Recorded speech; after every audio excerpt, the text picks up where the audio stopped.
to a Tuesday because they knew if they, if it was Callan or going to Upton Park, people would stay in for Callan. And, that was the power of TV then. Absolutely. The power you can't of TV. have that now. No, there isn't the same focus on a few stories. Very much now, TV's brilliance has been scattered to a degree. We're now live, Rodney Marshall, from a green room chat, which I've absolutely enjoyed already. It feels quite rich and weighty. I just wish the viewers would have been able to have seen our chat for the last 10 minutes. So already it's rich and colourful and kaleidoscopic. And like we say, that special era of TV from the 60s and 70s will be indelible and true and leave a legacy in film and TV history for many, many decades to come. Do you know what, Rodney Marshall, what we have to do before we do any more chat? We feel that we need to do a bit of this.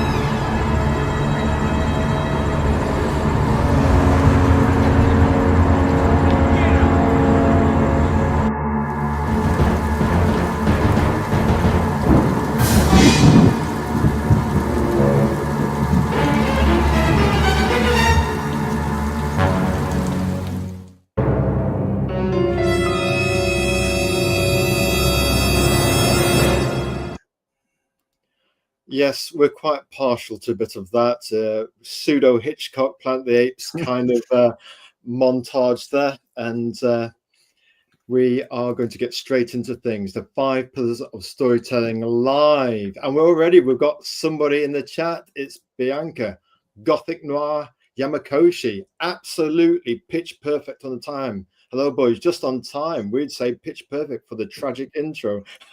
Well, yes, we a bit of Hitchcock, bit of Planet of the Apes. There was a bit of tragedy in both of those, we feel. So it's basically our kind of influence from that era of storytelling, as we call it, the Homer storytelling, which we're just talking to Rodney Marshall about in the green room chat. So welcome, Bianca Yamakoshi, who's the indie comic artist of some quiet, definitely loud, quiet renown. And we dubbed her art style Gothic Noir, a bit like Alex Toth. There's the other guy in comics was Jack Kirby. Alex Toth was into the noir.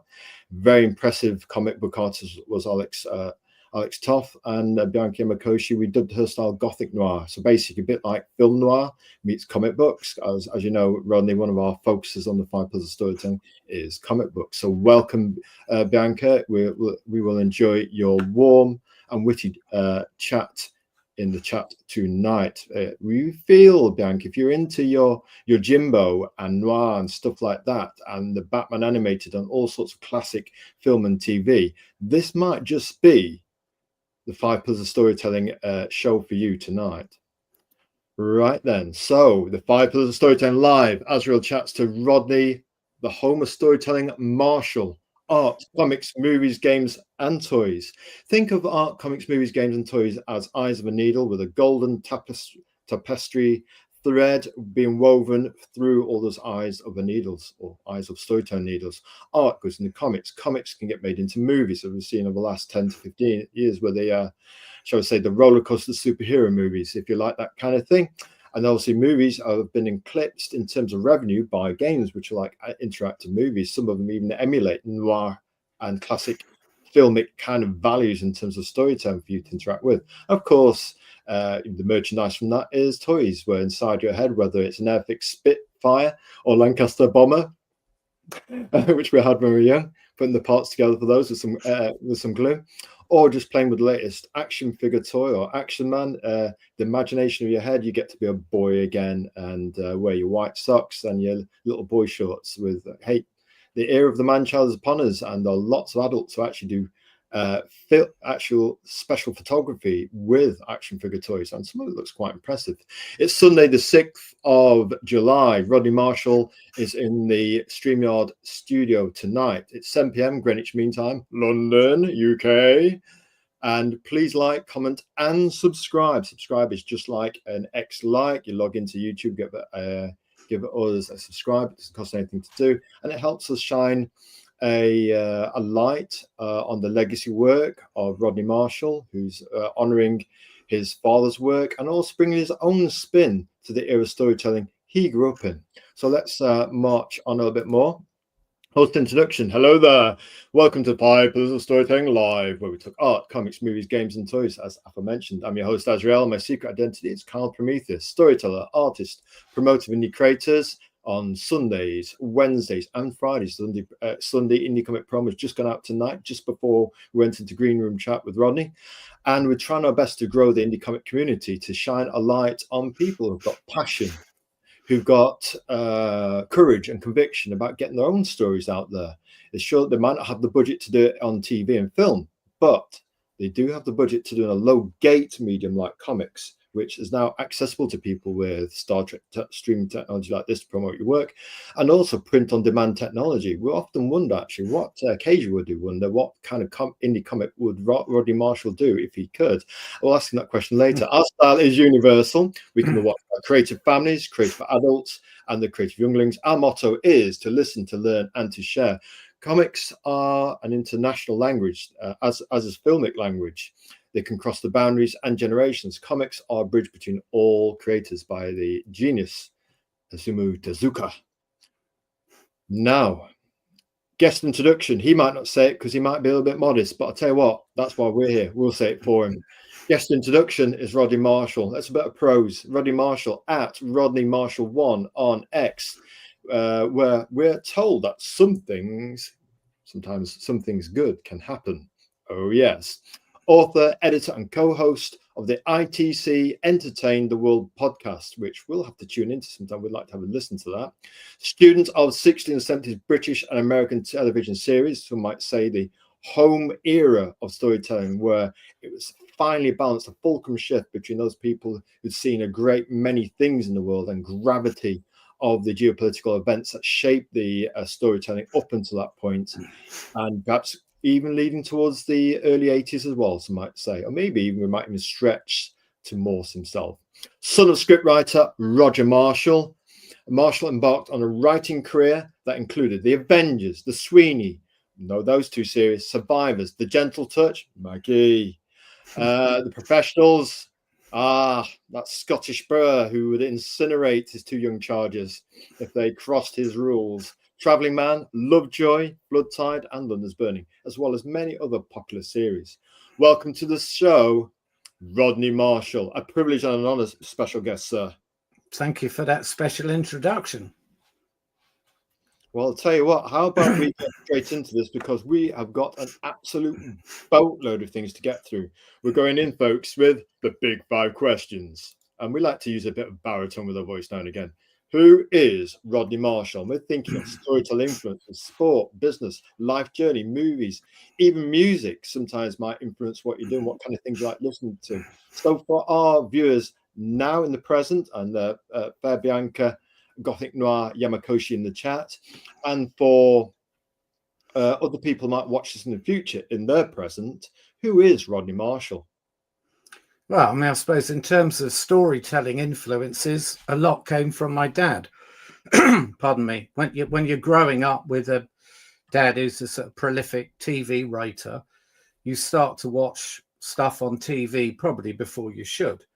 So yes. I was watching a Sweeney when I was 9, and obviously I didn't have the context of knowing it was a show that was very different. But obviously, I've found out since that the Sweeney was quite a shock in the way it told stories, in the way it was filmed, in the way it was sort of quite brutally realistic. And so, in terms of sort of things like watching TV, my influence was watching American and British shows probably before my time. In terms of reading, it was things like Raymond Chandler as a kid. Raymond Chandler, yeah. But no, I mean, ironically, even though my dad spent nearly all his career in the UK writing, his big loves in terms of film, TV, and books was American stuff. Yeah. So I grew up watching Streets of San Francisco, Kojak, Kojak, Uh, romantic choice. Hill Street Blues. Yes. That was my dad's favourite. Was it? Why did you like that one best? Because obviously he'd worked on a Sweeney, which in the mid-70s was considered groundbreaking. And then just 5 years later, along comes Hill Street Blues, which just blew everything out of the water. It was anarchic. It's got 11 or 12 characters, central characters each week. It's got farcical comedy and really dark realism. It was doing everything. Including Birdman. Yes. Just had to say it. Yes. Sport. Does that include, is that playing, watching? What? Playing, watching. If you support a team, this is your chance. Yeah. I mean, for my sins, I'm a Northampton Town fan. That's where my dad was from. But I live, quite. And I live in Ipswich, so I watch Ipswich a lot as well. Oh, whole of the boys. Yeah, I mean, my dad's love of Ipswich came from making Lovejoy. Lovejoy was set in Suffolk, and he'd go along to Portman Road when he was on location or whatever. So I sort of picked up that. In terms of life journey, I started off as a university academic, but it was always part-time jobs, and we had a kid on the way, and I couldn't afford part-time work, so ended up being a teacher. And to keep myself sane, started writing books in my spare time. Oh, right. Because I think, you've got to do something creative alongside teaching rather than just passing on the little, I think you've got to start learning new stuff yourself. Absolutely. So that's how writing books about TV and film for me started. It started as a hobby in my spare time. Yes. In terms of life journey, lived in France for a few years because I wanted to live somewhere where I could learn a foreign language fluently or business fluently. Whereabouts in France? Poitou-Charentes, which doesn't even exist anymore. It's sort of southwest France, near Bordeaux. Really? What's Beautiful. Your favorite type of wine? Sure. Anything red. A Bordeaux is probably. I mean, the amazing thing in France is you'll see bottles of wine, red or white, in the supermarkets at €2. No one in England would buy anything at €2. But in France. And they're nearly always good. Wow. Movies. Well, you could spend an hour on movies. What do you want? Favorite movies? Go on, give it a swing. I mean, my era is the 70s, as in I think the 70s was a fantastic decade for film. Underrated. So play Misty for me. Of course. Dirty Harry. Oh, amen. Deliverance. One Flew Over the Cuckoo's Nest. Of course. Chinatown. I'm just throwing those out. I mean, I haven't written a list down, so I failed you there probably. Yeah, no, just give it to us hot off the press. But I just think the 70s, what was a really interesting era in Hollywood. I think there's such a variety of films. I mean, the five I've just mentioned are so different from each other. Well, it's very interesting you say that.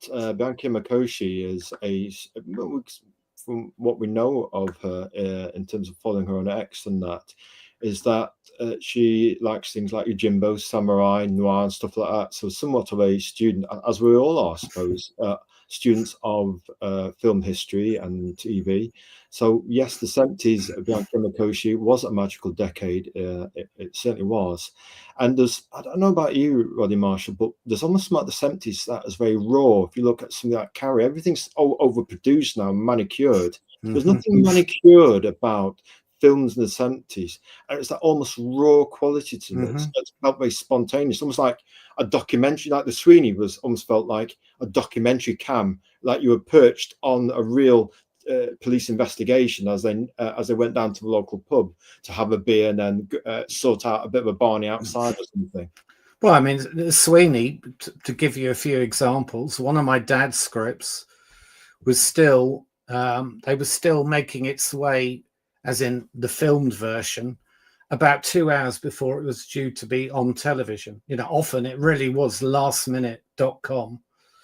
And, without without making it sound sort of particularly over spectacular. I mean, when my dad went on location to watch his episodes being made, a lot of the crew and John Thor and Dennis Waterman, they'd be in the Red Cow pub for a few drinks at lunchtime. They were almost living the life of Reagan and Carter. Yes. And so it wasn't a fantasy series. And I mean, in fact, both of them became very friendly with real members of the flying squad, and indeed with some people, on the dark side as well, because they felt they needed to get to know these people. So they were frequenting the same pubs that some of the, shall I say, colourful characters themselves might. Definitely. Frequenting. I mean, the Red Cow was famous. It was, Dennis Waterman described it as the ugliest pub in London. And it had these pillars. Go on. And on one famous occasion, John had had a few drinks at lunchtime, and he leaned back thinking the pillar was there, and it wasn't. And he stood up and he said to Dennis Waterman, "Who moved the pillar?" I mean, it's a sort of line you might have got in an episode of The Sweeney, isn't it? Yeah. So, but that's again stuff that you can absorb by osmosis, and it goes into the scripts for the next episode or something. Yeah. I mean, I think it was a really exciting time to be a TV writer. My dad was very lucky in that Brian Clemens and my dad both started around the same time that ITV came along. And the sort of shows that both of them wrote for would have never been made by the BBC. So if you'd come along before 55, those shows wouldn't have got made. So they were both very lucky. And at that point, you were taught how to storyboard by the studio you worked for. I see. So it's very much in-house creative process then, you know what I mean? Yeah. I mean, my dad had done his national service in the jungle as a spy. He'd been to university. He arrived at Associated British Pictures, which was at Elstree. And you were taught how to storyboard. And of course, these shows were half-hour shows back then. And when you take out the 5 minutes for adverts, 25 minutes. So if you're working on Danger Man, Invisible Man, or my dad was working on shows in the States as well, 25 minutes is not long to tell a whole story. Today, TV seems to think you need 8 hours to tell a story. So they were very narratively dense for the amount of actual storytelling time that was there. Absolutely. And that's why you'd often use, if you look at something like Peter Gunn in America or the original half-hour Danger Man, you've got those off-screen narration. I got a call from a friend in Caracas. 2 hours later, I was on a plane, and there you're there. You have to take shortcuts. Absolutely. It's very interesting here, Bianca McCoach saying police investigation was a bit of a bold description for The Sweeney. There was a kind of almost a natural justice to what Reagan and Carter were doing. It's like, don't worry, we don't need investigation. We'll just sort this out off the record, so to speak. And just for your input, what did you think to Bianca's saying here, the most terrific and first films in colours that have been released in the 70s? It's just like Suspiria or Taxi Driver with Robert De Niro. What did you think to Taxi Driver at the time? I mean, Taxi Driver I didn't see it when it first came out, but I mean, it's a seriously disturbing film in a good way. I don't mean that as a criticism at all. I think the thing is, you could make films in the 70s which just wouldn't get made now. Yeah, absolutely. What is it? It's perfect timing, the perfect storm of ITV coming along. People were more prepared to take storytelling risks. It wasn't so manicured. You didn't have that sense of being watched for what you say and what you do, and being potentially deplatformed if you go beyond the, shall I say, the cultural line, which is something that both comedians and maybe content creators are mindful of these days, and many other people actually. Good morning, says Pritchard Pub. Good morning, happy Sunday to Pritchard Pub. Very much. We're going to say good morning, because I think in America we'll time our show for our American audience, so they're kind of way back in the afternoons or mornings. So we say good morning, Pritchard. Pritchard, I'm going to spell it right. It's trying to touch type while you're hosting the show is an art. There's an art to it. I mean, you think something like Deliverance, which we Um, mentioned earlier, Deliverance wouldn't get made today. I mean, no, for a start, it wouldn't even pass the health and safety, because John Borman was literally filming whole scenes of that going down those rapids in a boat. One of the actors was actually climbing up that mountain face. I don't. Is it a film you know? no, go on. Um, We've probably watched it, but sometimes our memory is a bit foggy being an artist. It right. goes Well, I with the mean, territory. you know, you've got this group of middle-aged men from the city who are going sort of rough camping for the weekend up in the wilds, and it turns into a sort of heart of darkness situation where the natives are basically feral, partly because they're actually, in real life, they were about to lose all of the land that they lived in. There was a real dam being built, so this film is being filmed against, you know, a real backdrop. Yeah. And it's a terrifying film, um, but it's a brilliant film, and it's beautifully shot. And I think we've actually lost the art of directing beautifully, TV and film. I think so. So as I say, I mean, Dirty Harry. You watch the first film. I'm not a great fan of the sequels, but the first film, Don Siegel, it's just brilliantly shot. That's gone, as has the ability to create interesting earworm music for TV shows. That's gone.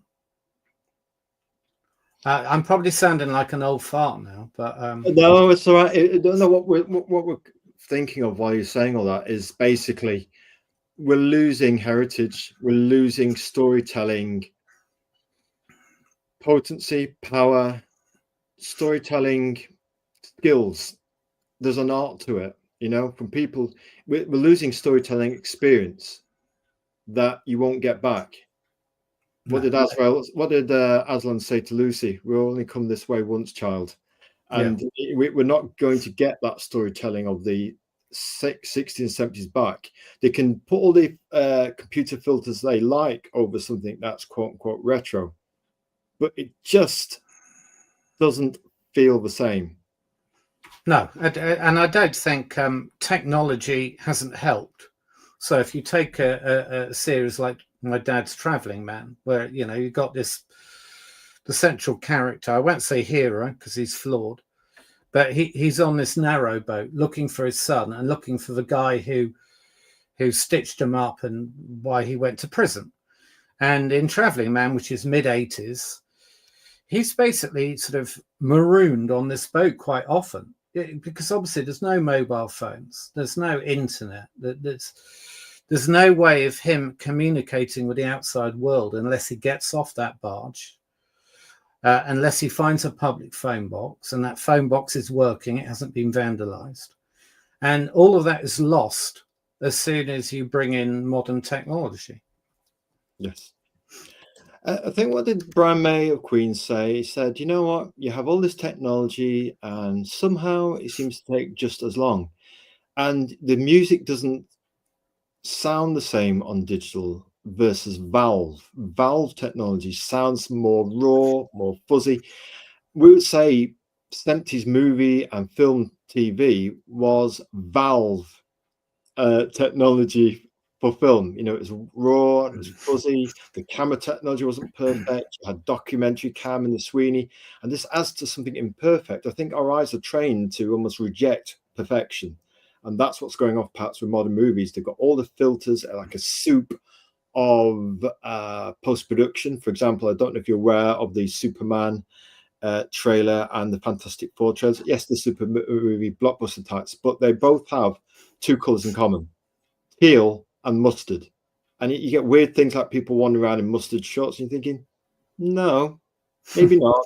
You know, and I just think, yes, you can have a narrative color, but why are two differing companies having teal and mustard as a common? Whereas in indie comics, what we speak to creators on a regular basis who come up and define their own narrative palette according to the story they want to tell. What do you think about color versus noir? Could we go back to noir as the storytelling medium of choice? to really focus on the content of the vessel? And what about color? Are we over manicured it to the point where it's almost a sickly perfection? Well, I mean, I am a huge fan of noir. And it's quite interesting when you get TV shows of a certain era that moved from black and white into color, they always lose something. So Absolutely. like Peter Gunn, one of my favorite American shows, Blake Edwards, and it was very much a Raymond Chandler-esque series. And it's full of wonderful noir images. And then at the end of the 60s, they turned it into a movie in color and it lost everything. Shows like The Avengers, The Saint, Danger Man, they all moved from black and white into color. And they all lost something because you lose that subtlety of lighting. Yes. You lose that sense of shadows and people moving into the light from the shadows. Yes. And of course, as soon as anything is made in color, there is almost a temptation to make it colorful. Yes. To almost flood the screen with color, if that makes sense. Yes. I mean, my dad pulled out the Avengers when it moved into color. Really? He said it's becoming comic strip. And what he meant by that was it was almost becoming sort of camp comedy and very light-hearted. Whereas before then, the Avengers had been on a tightrope. It was always sort of witty and funny, but there was always a darker underbelly. And I think it was that balance between the two that made it really, really good. So a kind of surreal noir edge with a dark underbelly. You know, you didn't know quite how to take it, and that was the tension point. Exactly that. And as soon as you lose that, I mean, I wrote a book on the Avengers years ago, and the title was Subversive Champagne, and it wasn't my title. I took it from an episode. Yeah. But what I meant by that was you had the champagne, which was the witty dialogue, but there was also something quite subversive, which you could only get in black and white. Yes. I mean, that's not to say that, you know, you can't create an atmosphere in color, but I think there is quite a lot lost when a show moves into color. But of course, it's quite difficult. You were asking, can we make the choice nowadays?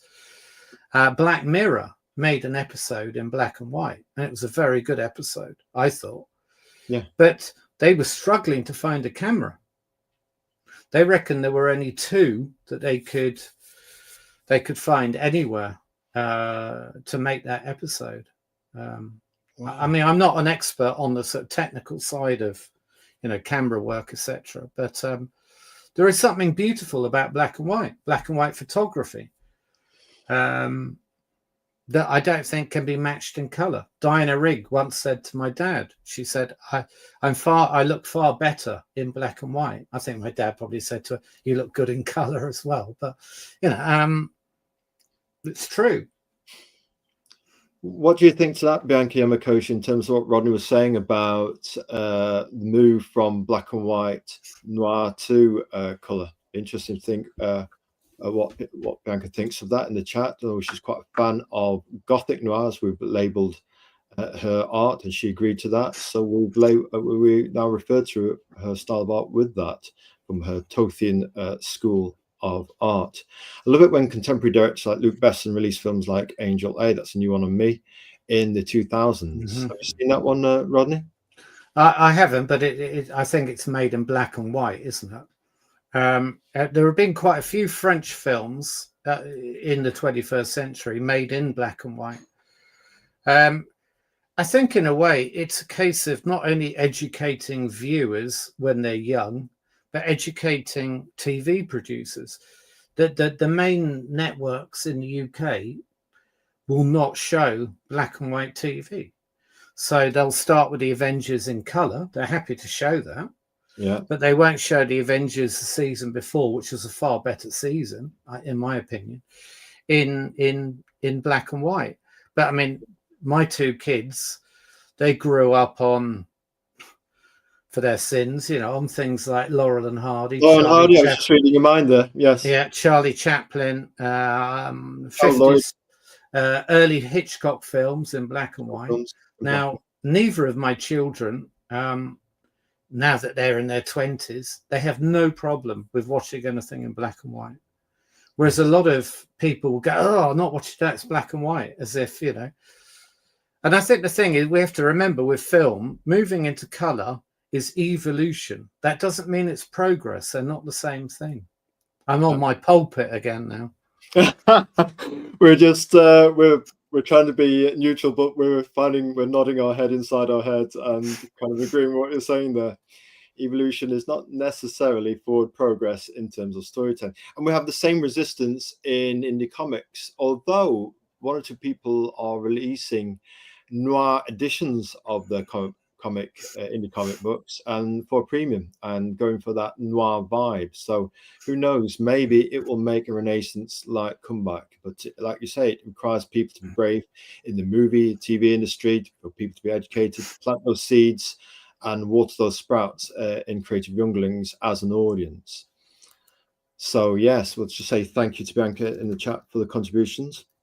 Thank you for your contribution to the chat, Bianca. We put here so civilized, Bianca. Type. The E has just started to go on my keyboard, so I'm trying to type really carefully. So, you know, it's surprising how often you will actually use E. Yeah, you want the Z to go. You don't really want the E to go. Absolutely. Right then, what does Rodney Marshall create? And we do like this, obviously, from one of our favorite episodes of Columbo. Who doesn't like the very modest, shy, and self-effacing gentleman that Columbo is? Yeah, well, I mean, obviously, I'm a huge Columbo fan. I mean, that doesn't answer the question of what do I create. You mentioned earlier, I do co-host a podcast where we ITC Entertain the World, where we look at shows made by Lou Grade's company from the mid-50s through to the 80s, including films. So we looked at the Pink Panther film that they funded, as well as TV shows like, you know, Roger Moore and the Saint or The Persuaders, stuff like that. I created a series of books about the Avengers. I can't take all the credit for it because what I did was I'd written quite a short book about the Avengers, partly for my dad, because my dad was beginning to get Alzheimer's and I wanted him to read a book about a show he'd worked on while he still could. But the book went out and it was quite popular, but people said it was a shame you didn't cover all the episodes. What was it called, the book?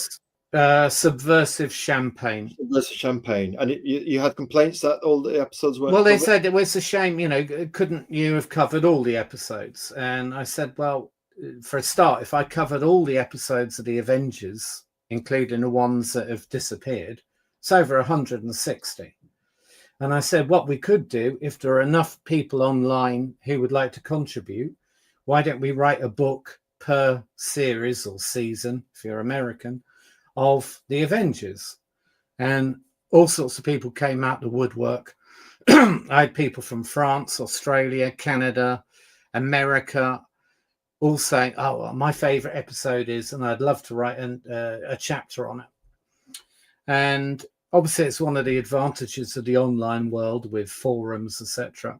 Of course. And so we put together a book on the black and white Emma Peel season, and that went down well. So we did one with the next series and the next series. So I've done a lot of collaborative books, which are fun because you're not just getting one person writing the whole book. They are a nightmare as well because, of course, people disappear and they say, I'm going to write a chapter on, and then you never hear from them again. Probably a bit like in the indie comics community where people say one thing and then you don't hear from them a little while. It can create creative tension, I suppose. Well, I think people like the idea of contributing towards a book which is going to be out there and published. But of course, you know, to be fair to people, this is all in their free time, free of charge. And, you know, things happen, you know, people, you know, get ill or they have family issues or work takes over. Life So stuff. you can't give anyone a hard time about it. But so as I say, I've created, I don't know, I've published about 40 books on British and American TV now over 20 years. 40 books. That's some Yes. going. That's 2 a year. Well done. But as I say, a lot of the content isn't mine. Right. So we did a whole book on the 60s in Britain, popular culture through TV. Then we did one on the 70s, and then one on the 80s. The one in the 70s would be a hot one. Yeah, no, I mean the 70s and 80s were. I thought they were really good books. I What's did your put out. 70s one? Sorry to interrupt, Rodney. What's your 70s one called? Survival TV. That's an appropriate Survival title, TV. isn't it? That's very So, 70s. Yes, yeah, 60s was swinging TV. of course. 70s was survival TV, because I think, you know, for anyone in Britain in the 70s, It was survival. it was pretty grim. And you think of the shows that were popular in the 70s, and they connected with that. So whether it's, you know, shows like The Sweeney or you know, Blake Seven, Survivors, which my dad wrote for, you know, I think the Survivors, the first series, is one of the best shows ever made. And that was all thanks to Terry Nation, plus obviously the actors. Very good writer. But I mean, that first episode, if you sit down and watch it, the Fifth Horseman, I think it's called, in an hour, you've got this smug middle-class lady whose life has just completely melted. And it's probably one of the most frightening, disturbing, realistic pieces of TV I've ever seen. And indeed, his first episode of Blake Seven. The pilot episode of Blake Seven. I mean, that's a mini movie. It's a mini movie. It's stunning. And, you know, they were plugging into the times. And I think a lot of people make the mistake of saying that these shows were anti-Thatcherite. You know, Survivors is pre-Margaret Thatcher. As, of course, the Boys from the Black Stuff, most of that was written before. It was just, you know, it was a crap time, whether Labour were in or Conservatives were in. It was just bleak. And I think bleak times lead to great TV. Absolutely. You get a lot of musical bands. The best stuff is when they're struggling to make it. Yeah. Or when times are bad, you know. This town is like a ghost town. Yeah. Yes. You know. Yeah, I think whether you're a writer like my dad was in TV, whether you're a writer of music, you need a context which is providing you with the material. And I think the 70s really did that, because the 60s is over. There's almost a hangover from it. Yes.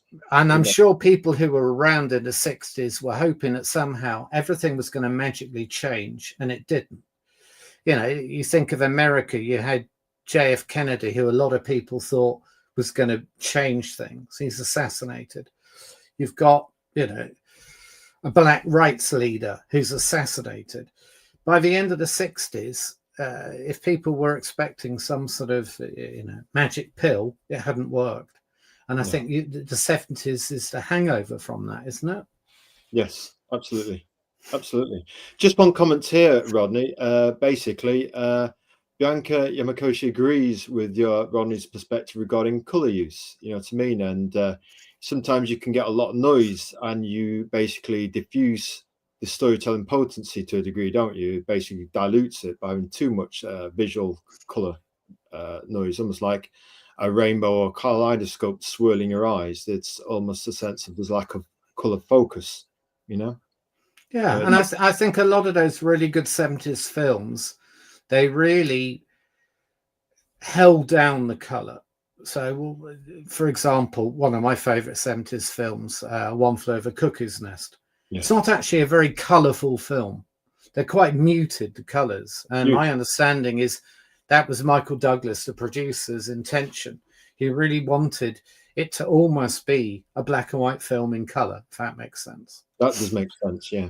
And, you know, again, you know, one of the problems I have with a lot of modern day TV is the fact that even though it's very slickly produced, so a show like Mad Men, I enjoyed Mad Men, watching the first couple of seasons of it.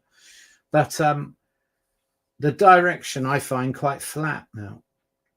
And I think probably one of the reasons is, when my dad was making shows like The Avengers, the directors were movie directors. Absolutely. So there were people like Roy Ward Baker. He'd worked for Hitchcock, and he came to TV because in the 60s, the British film industry was struggling.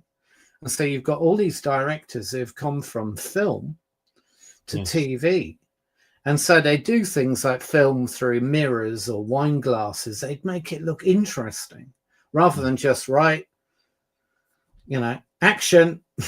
Yeah, it's a sense of you've got that filmic heritage. You made a point that I hadn't quite twigged there, but you made an excellent point that's educated me that you got, because of the film industry was struggling, they've basically gone to the TV to get work. We've got these people with high caliber cinematography, kind of skills and storytelling language that they can film through a wine glass or film through a mirror to create different perspectives, rather than it just being a kind of a vanilla ice cream kind of approach to storytelling through film use. It's all about that perspective, that little bit of a twist, that little bit of innovation to kind of push the kind of storytelling envelope, to give it interest, to give it quote unquote color. Yeah, I mean, I can watch one of my favorite 60s shows, Men in a Suitcase.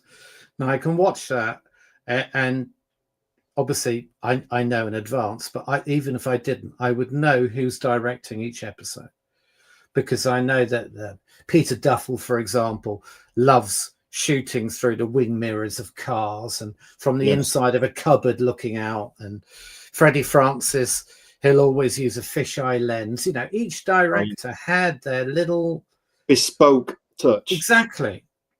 Today, I would not know that. And that might be partly my ignorance, that I'm not up on what they're all doing.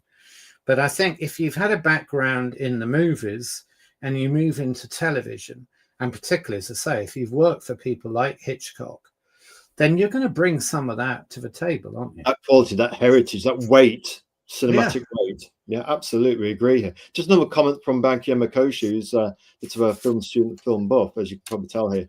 There were critics in the 70s who made a wise use of color, but it didn't go well for Akira Kurosawa, for example. Is that to do with the samurai movies, Bianca? Perhaps you could add a bit more nuance to that for us, please. But yes, that some people, like you were saying earlier, Rodney, that transitioning to from color to from black and white to color, some people could handle it in black and white, because the conventions, they probably spent 50, 60 years honing rim lighting, shadows, and setting up that balance of tonality. I mean, if you've been storytelling in black and white for 30, 40, 50 years in the film industry, and then you suddenly transition to color, which is a new technology, it's going to be quite jarring, you'd think. You lose the finesse with this loud exploration of color. Perhaps some people maybe can't handle it, or having to learn how to use it. We also, of course, have this really bizarre period, swinging 60s, where, of course, all these shows are being made in the UK in color, but they're being shown in black and white because there's no color TV. Remember your comment on X regarding that a few weeks back. You were saying that we were still watching some content in black and white, but due to the way the technology worked, the Americans were actually viewing it in color, and we were watching the black and white versions. Yeah, so something like The Prisoner, and The Prisoner, because of Port Merion, it needs color, of course. And here in the UK, we were still watching it. As I say, shows like that in black and white. That's a very odd period. And even, of course, once we had color TV, most people were still watching in black and white. Absolutely. I mean, my parents only rented, because in those days, often you rented rather than bought. They rented a color in the back of a TV. Yeah, they rented a color TV late 70s. And that was only because my mum lost the plot with my dad and said to him, for God's sake, we're watching your shows in black and white when they're color. And so they changed. But so, you've got a whole load of color television, probably a whole decade in Britain, where most people weren't seeing it in color. I guess a lot of people were watching the Sweeney still in Yes. black and white. Hard to believe watching the Sweeney in black and white, but I bet a substantial part of the population were. And there wasn't a lot of money around in the 70s at all. I mean, basically, people were trying to keep food on the table and the lights on. And obviously, you had the energy strikes where people's lights were going off in the 70s. The bins weren't getting emptied. You know what I mean? You've got sewage and garbage in the streets not being collected. And, you know, we remember Guiding Star actually turning the gas cooker on to actually have a light in the kitchen, along with the coal fire, of course. Well, I mean, some of my dad's one-off plays in the 70s were due to be made in colour, but because of strikes, they had to be made in black and white because there were different rules. So, no, 70s is a fascinating decade. And as I say, I think it's no coincidence that there's a lot of very special films and some powerful TV in the 70s through to the 80s. So stuff like Edge of Darkness, you know, which was a really powerful TV series. And, you know, we were talking before in the green room before we went on air. Yeah. And I was saying about, you know, one of the things, it's not just, obviously we all have nostalgia perhaps for the shows that were on when we were kids or whatever. But it's not just nostalgia because shared TV is gone. You know, you had 2.5 channels, as you called it. Yes. And I knew when I was watching my dad's Sweeney episodes or The Professionals or whatever later on, half the nation was watching it. And I knew when I went to the playground the next day, the kids would be going, oh, you know, your dad's episode was crap last night, or it was really good, or, you know, whatever they might say. Whatever it was, yeah. But you don't have those moments now at work or you know, probably what you get is someone going, oh, have you seen, you know, Black Mirror? Oh no, perhaps I'll check it out on Netflix next week or month. There isn't that idea of stay-in television. Community TV, almost. Yeah, and the idea of this is good enough to stay in for. So I'd given you the example of Callan and Edward Woodward saying that, you know, clubs like West Ham would move their games from a Wednesday night to Tuesday night because they knew that if people had to choose between watching Callan or watching the Hammers, quite rightly, they'd choose, you know, watching Callan. Well, that's great, isn't it? You know, the idea you've got, it is something you share, and you can't share that unless you're watching it at the same time, if that makes sense. It's not quite the same. Again, you're absolutely 100% on that, Rodney Marshall, that a film is a shared experience, and it's lovely to watch something together with somebody special, whereby you both see it together for the first time. You might watch a movie on your own, but watching it together with somebody else is a shared experience. You get their perspective as well. You get to share that community experience of watching something with somebody else and sharing. It is a very much shared experience, and that's part of the storytelling love, isn't it? That you can share your passion with TV or movies with somebody else, so it becomes a shared passion, a shared experience, you know, where you can take on a storytelling voyage together. And just a clarification from earlier regarding Bianca's point. Sorry, I didn't mean Kurosawa, but Inagashi, who directed the Samurai trilogy. But those films were shot in color.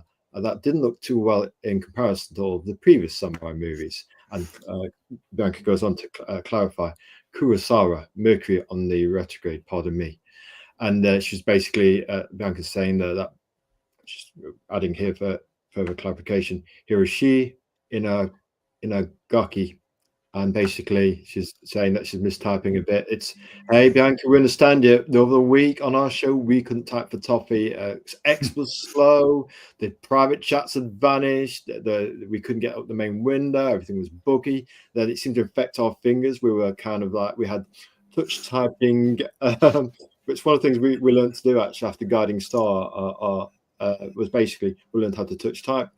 And it's quite weird when you get touch typing dyslexia. You can't type for toffee. It's quite it's quite funny when you get that. It's just like, what you think, what's going on? But yeah, go on. No, I was only going to say, obviously, another thing which we've lost in terms of ITV is we've lost the regional networks. So whenever my dad came up with a with a idea for a new show, you knew which region to go for. So Traveling Man, you've got the Canal Network. He went, it's Granada. Granada's got all the Canal Network round there. It's also got North Wales within an hour.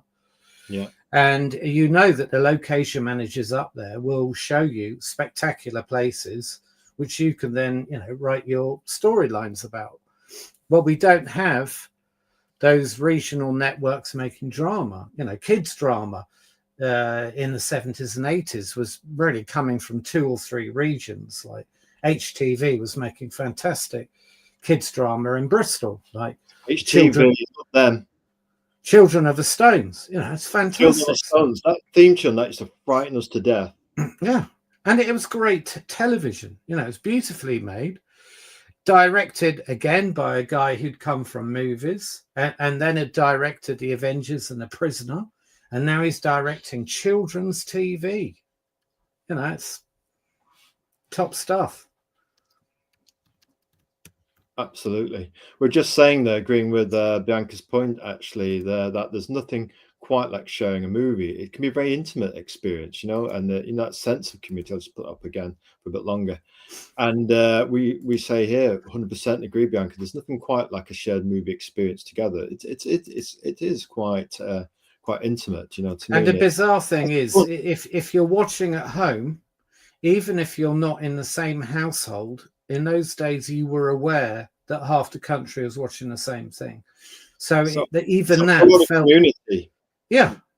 I mean, sometimes if you got a very popular episode of something like Shoestring, well, no, Shoestring's a bad example because it's BBC. If it was ITV, in a commercial break, sometimes you'd get all sorts of problems with electricity because half the country's gone to put the kettle on or whatever else. Yeah. And those are real things. They're not urban myths, No. Putting the kettle on during the break, I mean, I guess you just pause Netflix and go make a tea whenever you like. Just we've wanted to actually include a cover, a book of yours, Blurred Boundaries, because we're quite private fans of Rebus. Like the series, like the Scottish Burr, it's Edinburgh, it's the Athens of the North. I mean, what is there not to like? Once you get hooked into Rebus, but we could never get the regular time locked down, in your schedule. So we kind of saw it in staccato style form over the years, and recently in the last few years managed to catch up with some of the ones we didn't see. So please tell us about Blurred Boundaries and you doing a book on the actual Rebus novels, please, Rodney. Well, it was a friend of my dad's, Jerry O'Hara, whose biggest claim to fame was he lived with Joan Collins for quite a long time, and he'd worked for Hitchcock. But anyway, he was into the Rebus novels, and it must have been about 4 books into the series, so early 90s, and he'd recommended them to my dad, and we had them on our shelves, and I think I read the second one, and I thought, God, I really like this character. He's really interesting. Yeah. So I went back to the first and started reading them all in order. And I think it was after about the 15th or 16th Rebus, I thought, I think there's a book in this, because Rebus is not just crime fiction. No. I think it goes beyond that. You'll get a book which is about the Troubles in Northern Ireland, or one that's about paedophilia, or one that's about immigration in Scotland and the Scottish attitude to immigrants. And so I think he almost uses crime fiction as an excuse or an umbrella to write about the state of the nation. Yes. And so I brought it out, and it sounds ridiculous, 9th edition. What it means is each time Rankin has come up with a new novel, I've updated the book. But in fact, very good.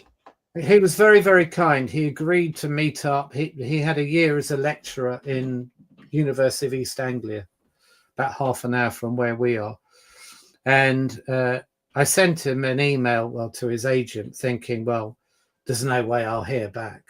And I'd said, is there any chance of having an afternoon together where I can interview you about the Rebus novels and put it in my book? And he got back to me, and he gave me and my wife a whole afternoon. Oh, excellent. So you actually met him, and a nice, Yeah, glorious chat. we sat there and I recorded it, desperately hoping the recording equipment would work, because Of you course. never know with these things. But no, it was fascinating to meet him, because there aren't that many writers out there that I love that are still alive, and that you might have the chance to meet and ask questions about. And the reason it's called Blurred Boundaries is simply my argument that Rankin blurs the boundary between crime fiction and literature. Yeah, We're very snobbish in Britain about literature. It's of got to course. be about some middle class lady living in Africa or something. It can't be crime fiction, because that's popular. Is And that I think what's we need to move beyond that. it's almost like it's got to be this auto vision of perfection or something, almost clinical, almost hollow.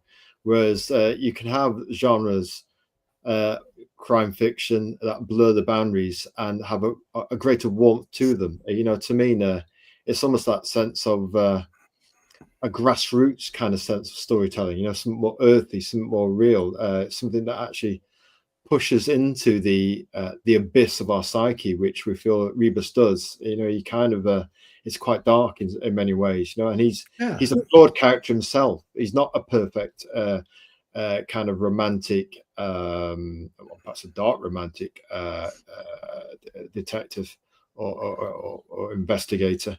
And they would say, it looks in Rebus, things are flawed. He's flawed, and he's trying to find answers.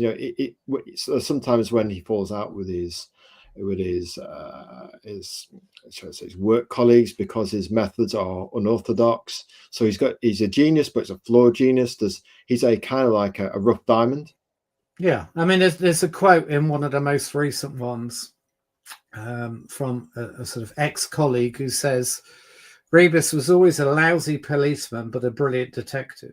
Of course. But I think one of the things that people love about the Rebus novels is, he has all of these. He has I think it's a quote from one of the books. He's got a sort of a cupboard of skeletons. Some of them him, some of them ghosts of people who he feels he's let down.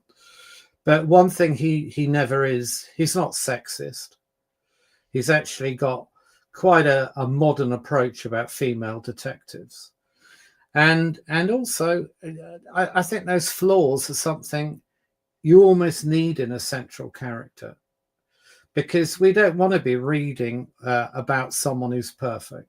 No. This is what I mean. We don't want films about utopias, do we? No. We love films about dystopias, because that gives us something to, It's rail against. Yeah, exactly. But no, I think the Rebus books, at their best, are beautifully written. They are literature, and I don't know why we still have to keep these boundaries in place. Some people just won't let it go, will they? And just sometimes you got to move forwards and just say something's good. Yeah. Most genres, perhaps most pop musicians have maybe a good song in them, a good book in them. Every genre has a good film in them or a good book in them. To me, we've got to say that if something's good, it's good. It doesn't matter about preconceived boundaries. We can push beyond. And I think that the really truly great books, films, music, TV series, they tend to blur those genres. Absolutely. Because as soon as you put something inside a genre, you're looking to define it and confine it, almost put it in a little cage. This belongs here. And actually, it's like a control mechanism to kind of keep it in place rather than letting freedom take its course organically. I mean, maybe if you'd forced me to choose my ultimate favorite 70s film, I'd have said Chinatown. Now, I think Chinatown is a really difficult film to put in a little box. It's sort of neo-noir, it's period, it's private detective, it's about all sorts of things, and I'm not sure we always need to pigeonhole things. Tell you what, very interesting conversation. Now, after this, obviously, Rebus and the series as well. You got to meet the author himself. Great experience for you and your wife. Excellent. And as new insights come up, you can update the book. So this is something that you can keep updating. It sounds like something that you're very passionate about. We've done a series of slides before we get to Bianca's question. It's got a very interesting question. And we've got somewhere we've got the quotes, and somewhere we'll thought we'd not test you, but just see what you wanted to contribute to just the images from some of your posts. So we went through your X timeline and thought, well, those are some of the things his dad contributed. Some of these things are, shall I say, perspectives Rodney has in terms of these classic 60s and 70s TV and film moments. So we've got a whole raft of them and thought, give us what you've got, Rodney, for them. Yeah. Before we do, are there any romantic, and speaking of romantic investigators, there's a great deal of romance about Columbo, and we wouldn't say he's directly romantic, but hey, he's still with his wife after all those years. But we think the romantic detective choice is Kojak. Yeah. Yeah. Yeah, maybe. Romantic investigators. Are we including private investigators in that as well? Hey, you're the expert.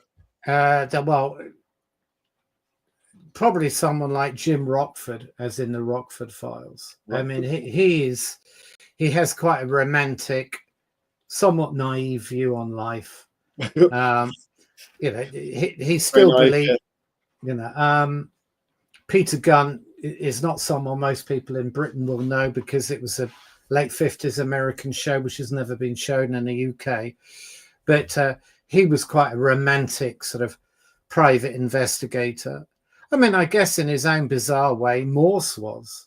Oh, Morse, yes, of course. Because, he's always falling in love with women in the show. And it's doomed to failure, because he's the ultimate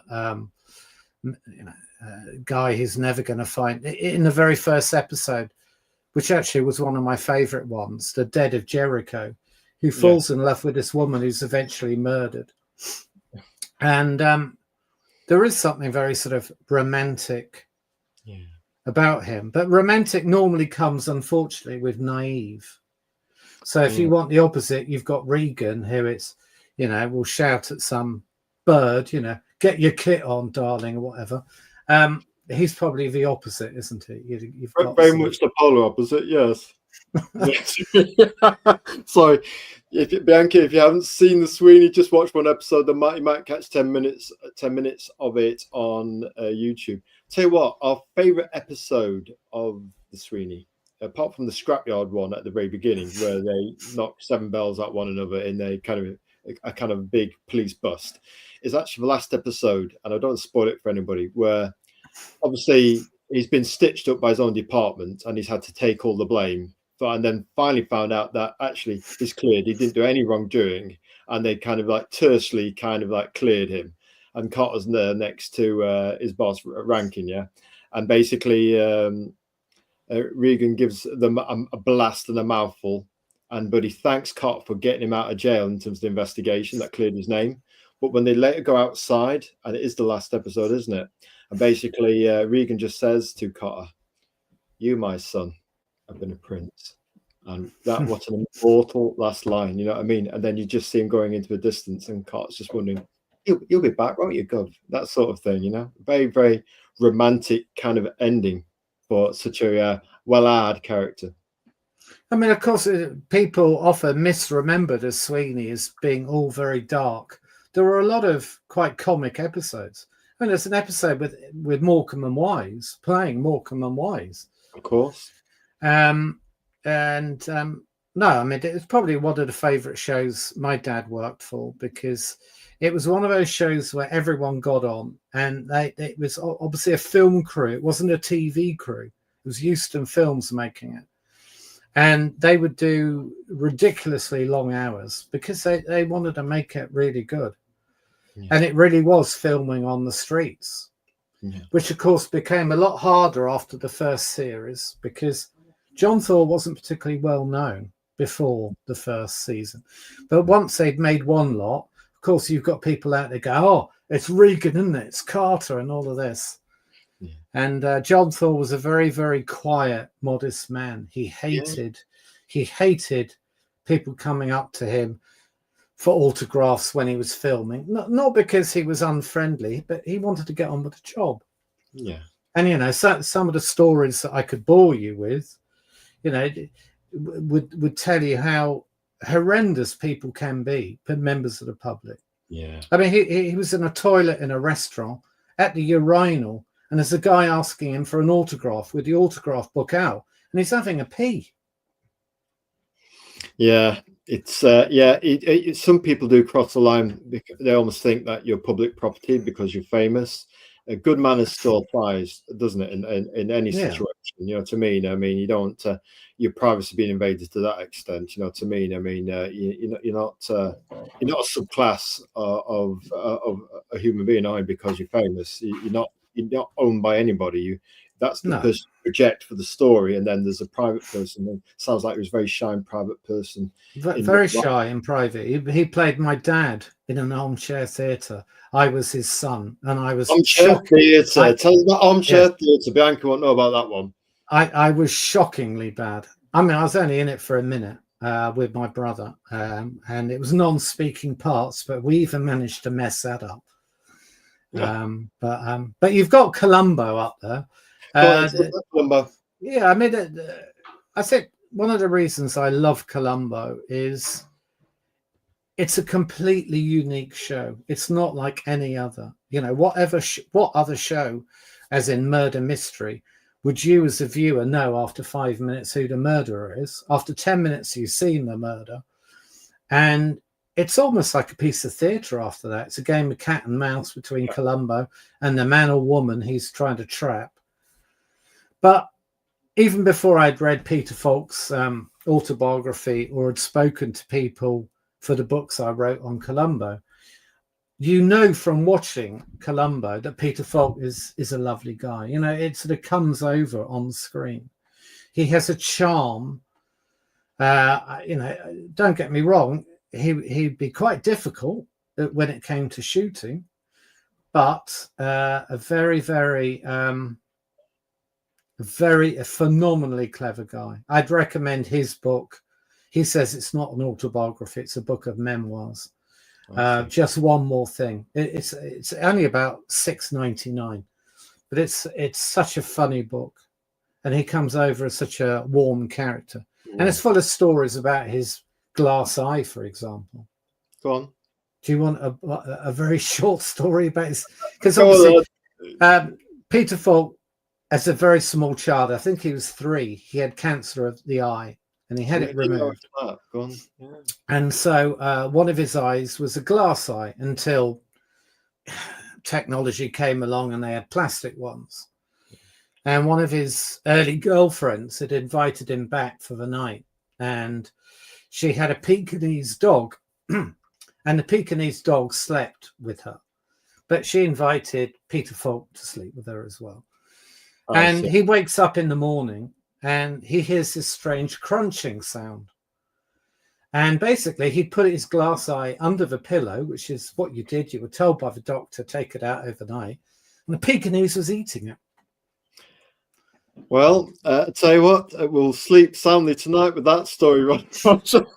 I apologize, but you know, that's a sort of, he tells stories like that almost at his own expense, because actually he's quite a modest, fun, very funny guy. In real life, he's very much like the character projects in Columbo, actually. Yes, he was obsessed like Columbo. He was under his wife's thumb like Columbo. Was he? Talented artist, hence why I'd put that photo up there. But, you know, Columbo, he started it in 1968, and on and off, he was still making it in 2002. On and off. And there's only 69 episodes, but, you know, it played a part in his life. And I think people think maybe that's all he did. He's nominated for 2 Oscars. 2 of his early Hollywood films, he's nominated for Oscars. You know, seriously talented stage actor, TV and film.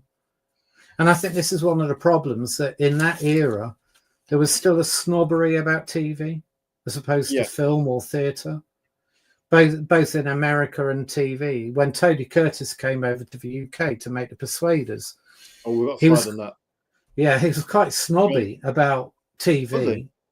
And they were filming in Monte Carlo on the first day, and this coachload of Spanish tourists ran over towards the actors, and he's going to Roger Moore, oh, bloody autograph hunters, I'm not signing anything. They all went to Roger Moore, and they're going, El Santo, the Saint, because they knew him from the Saint. They didn't know who Tony Curtis was. And it was like a wake-up call that actually TV can make you a star as well. And the money, I'm sure he wasn't snobbish about the money Lou Grade paid him for being in Persuaders. Oh, God, well, I mean, he got free house in Mayfair, as in bought for him, not rented. Bought? Wow. Bought. That's some going. Mayfair. That's some going.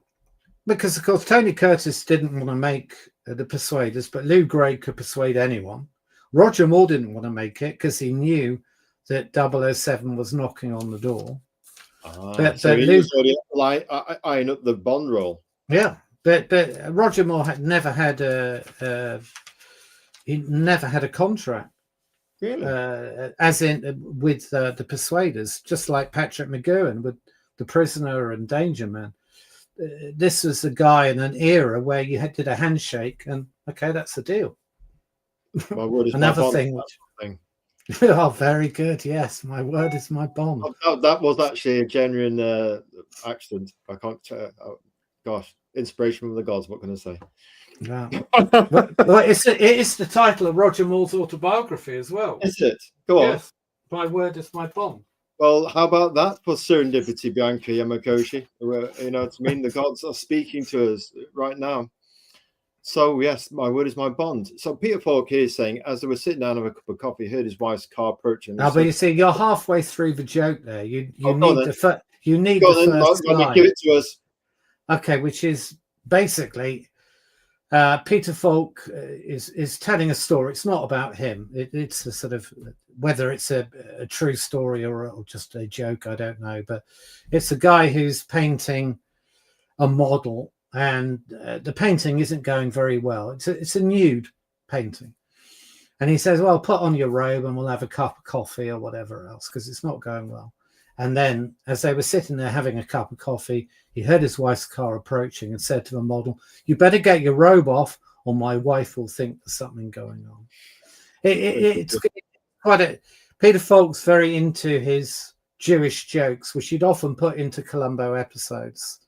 So there's a flasher Jewish joke, which is good, which is in one of his. But yeah, fascinating guy. You know, I mean, Columbo is meant to, of course, be Italian, but Falk was from Eastern European Jewish family.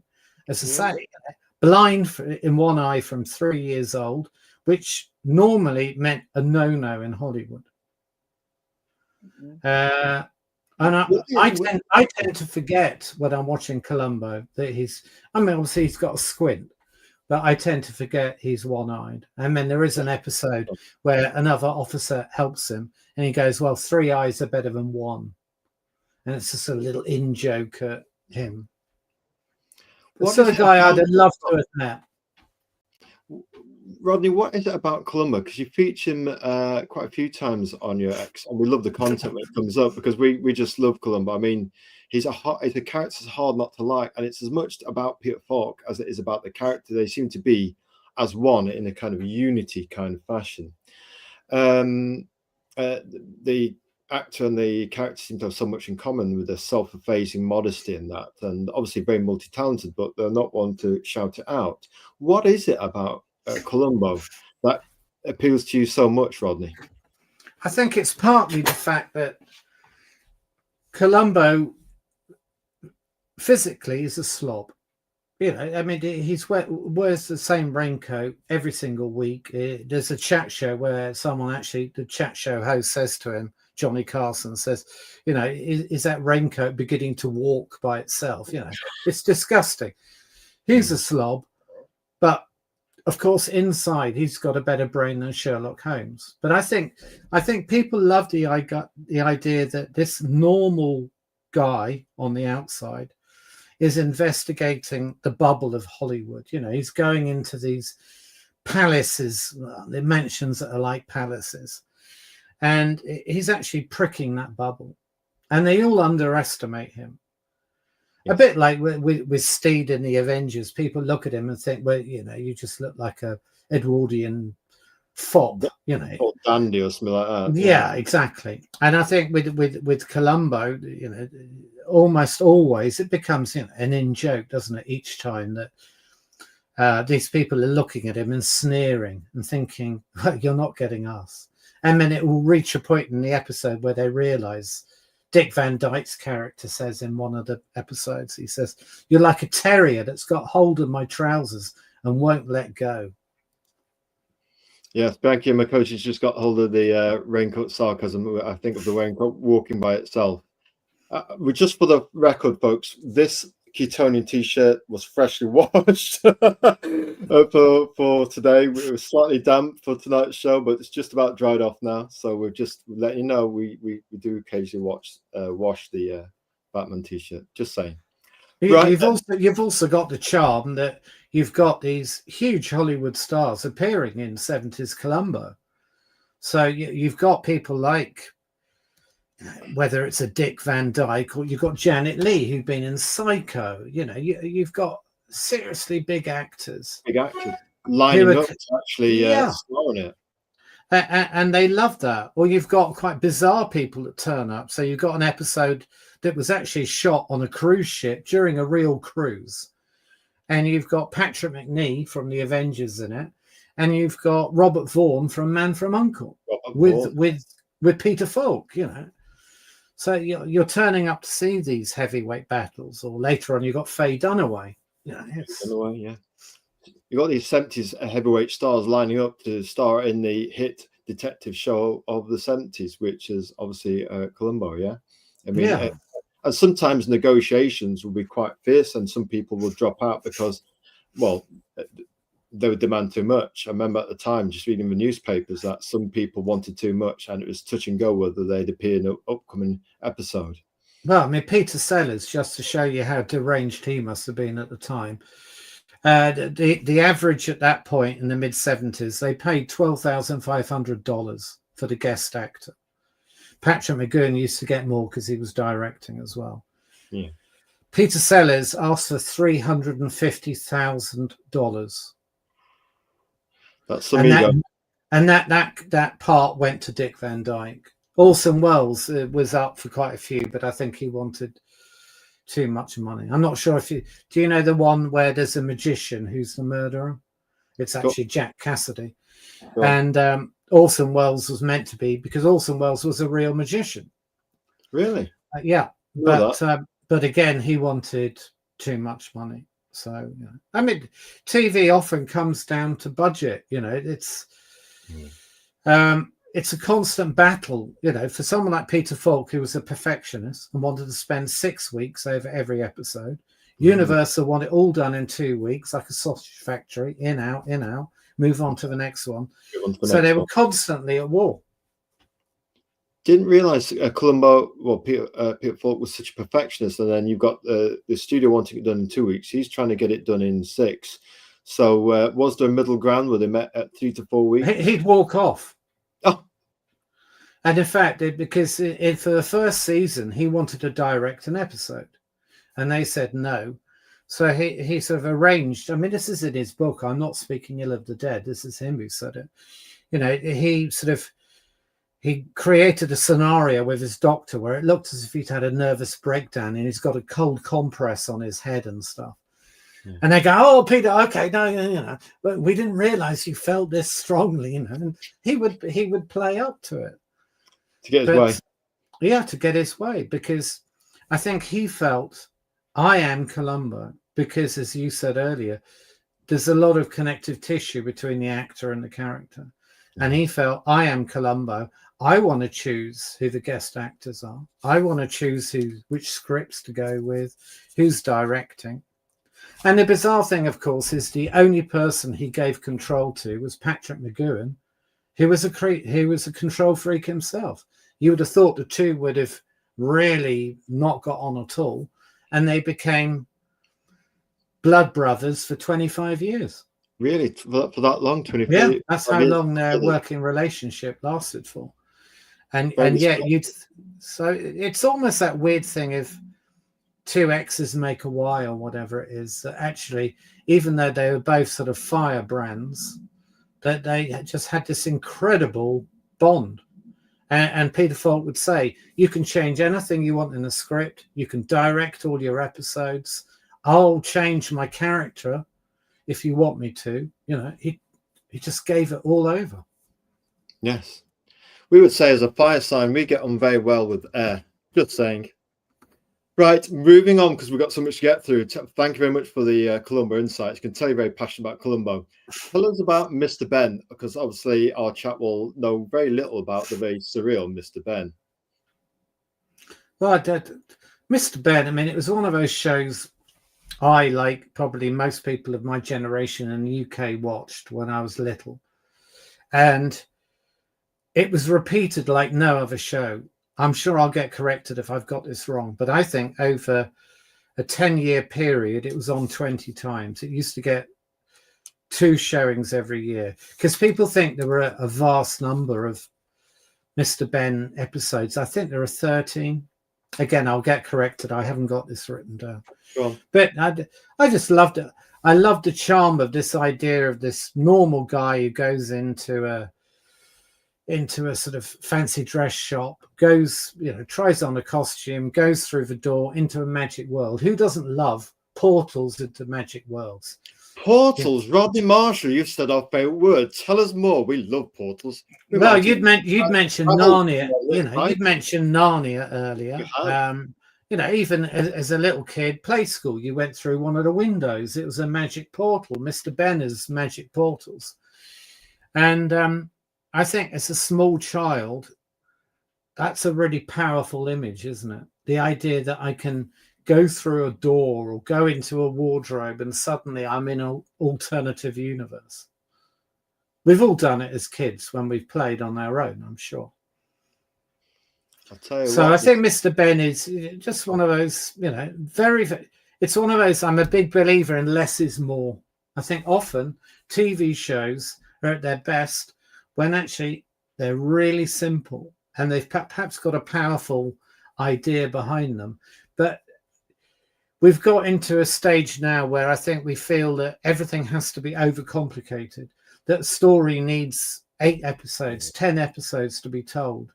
And as I said, you know, an hour ago, you know, once upon a time, writers were writing a whole story in 25 minutes, or in the case of Mr. Ben, 15 minutes, or in the case of something like The Herbs, you know, or whatever else, you know, those are kids shows.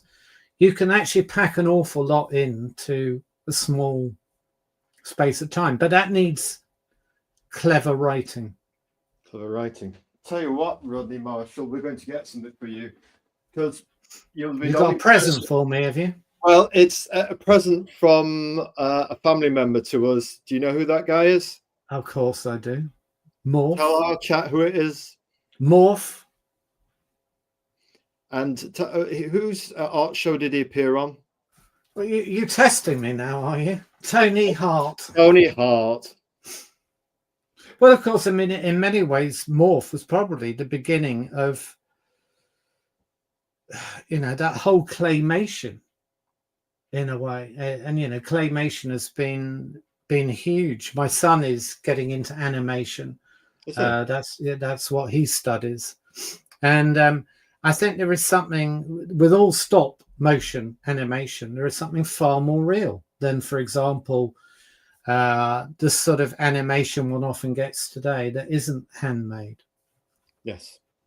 There's something tactile about it. I mean, my son said to me the other day, he said, one of the things is with stop motion, it's basically made the same way a child would move his or her toys around. Yes. And you can't get that with CGI. Again, I'm sounding like an old fart, I'm afraid. Yeah, but it's that sense of it. We have the same debate in the indie comics industry, comics industry, of paper versus digital. Mm-hmm. And You go into an old bookshop, Rodney. What do you get? You get the intoxicating smell of paper everywhere. I mean, just the smell alone gets you. Then you see it. Just looking at paper is different. Looking at it in real life, holding it in your hand, the tactile feel it, Hmm. engage the senses, versus something like glass for a digital comic is almost very sterile and almost antiseptically, almost anti-human in terms of a reading experience, even though the colors can be somewhat vibrant and it can be accessible because you don't have to pay shipping fees to ship a comic book from Britain to America or such forth. Well, I mean, do you know Jan? I'm going to mispronounce his name now. Jan Svankmajer. No, tell us. He's a very famous sort of filmmaker who often mixes up live action with stop motion animation. Okay. But he was saying, because Eastern Europe was really up on its stop motion long before it came to the UK. And he was saying it's because his generation in countries like Czechoslovakia, the first real toy you're given as a kid was like a puppet theatre, if you were lucky. And you were playing with these puppets and making stories out of them. Yes. And, when you hear that, it makes complete sense, doesn't it? Yeah. I mean, we watched those kind of Christmas specials where you've got the snowman and Santa Claus and those. You've almost got those stop motion animation specials in the 70s, the classic kind of stop motion feature films for children. And we kind of did see those and didn't obviously can't remember the names of those or who directed them or who did the animation, but there's certain classics you'd see, like The Wizard of Oz, but the stop motion kind of like children's stuff every year. With the one with Rudolph and Santa and stuff like that, You think all those you had a whole network of little independent film companies making all the TV shows. So whether it's a Trumpton-Shire trilogy or the Clangers, or as I say, the Herbs or the Wombles. Or the Wombles, yeah. And they're tactile. It's tactile animation. And you can feel that they're sort of real on a weird level. And I think that's a struggle with a lot of the animation now. I'm sure it's one of the reasons why things like The Wrong Trousers, etc., were popular, that it's almost retro animation, isn't it? Yes, retro in style. Do you remember something you spoke earlier about the regional franchises of TVs? They consolidated in the late 80s and 90s.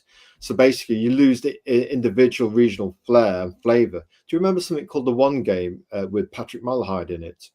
I don't. I mean, obviously, I know Patrick Malahide from things like Minder and Singing Detective. No, was it The Singing Detective? Was he in that? But no, I don't know that one. And which region made that? Do you know?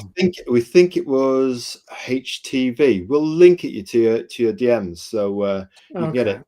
And also the who did the music for it? Was it Nigel Hess and come on, I should know this, Chameleon? So it was very choral, almost Clannad-esque, and Nigel Hess did the some music for it as well. He was kind of a musical kind of producer. And what sort of time would that have been?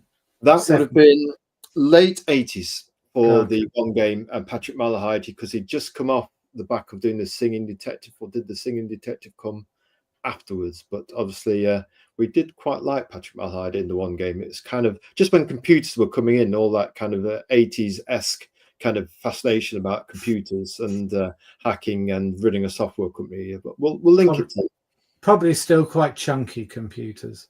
I mean, it's one of the things I love about, you'll turn on a 70s show like the New Avengers and these computers are huge. And actually, I think they look quite attractive now. There's something rather nice and sort of, clunky about them. Satisfyingly clunky and a kind of clunky elegance of its time. Just a question here from Bianchi Yamakoshi. Have you watched Michel Gondry's films? He used stop motion a long time ago. No, I haven't. I mean, as I say, I'm not an expert on stop motion, and most of the stuff I've watched has been TV rather than film. But feature films and music videos, you said. You perhaps give us an example of a particular movie so we can actually DM Rodney with it later, perhaps, Bianca. You've got Roger Moore up there now. Oh yes, tell us about The Saint. Why did you like The Saint? I think with The Saint is, I'd read the Saint books, and the Saint books are a bit of a mixture. Some of them are okay, but I think this is one of those rare examples where a TV show is better than the original books, in my opinion. And Roger Moore is just, this was the part he was born to play. His dad had told him, this is the part you're destined to play. And Roger Moore himself had tried to buy the TV rights years before. And he is Simon Templar, I think he just gets that right balance between, yes, there is a dramatic element to the episodes, but everything's going to be okay. And I even love that talking to camera and the raising of his eyebrow, and then he'll look up and you've got the halo, and it was that's fun, yeah. And it's fun escapist TV, and it's actually quite hard finding fun escapist TV now. There's plenty of good hard-hitting drama, but it's often quite depressing. I mean, you watch Black Mirror, which is brilliantly made, and you want to ring the Samaritans afterwards. The Saint was just fun, wholesome fun. And one thing we haven't touched on yet, but we're in some of the slides to come, all these home of storytelling style era, late 60s, 70s series, they all had really great theme tunes written by genuine melodious musicians. Yeah, I mean, as you say, these were proper musicians. So Edwin Astley with a lot of these 60s shows, or Laurie Johnson, or John Barry. John Barry. Or Peter Gunn, which I mentioned earlier, was Henry Mancini. These are serious composers. And I think one of the issues I have now, and it's probably partly because my dad was a writer, is we're encouraged to skip the credits. That's a crime, because actually, if it's a decent show, they will have made an effort. I don't know if you've seen Severance, for example. Brilliant title sequence, great music, won awards. But if you try and watch a series like that, or Mad Men, they're telling you, skip the titles, go on to the next episode, because that's the way streaming works. And actually, first of all, you're missing out on the music, on the theme tune. You're missing out on the titles, and you're missing out on actually seeing who's done what.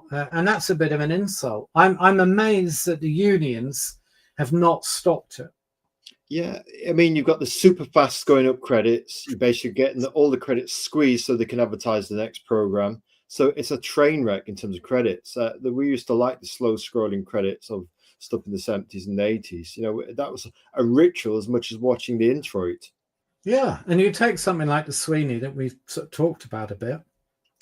The genius of the Sweeney music is that you've got that opening, which is really sort of full on. You can almost imagine you're in one of those Fords and you're driving along with them.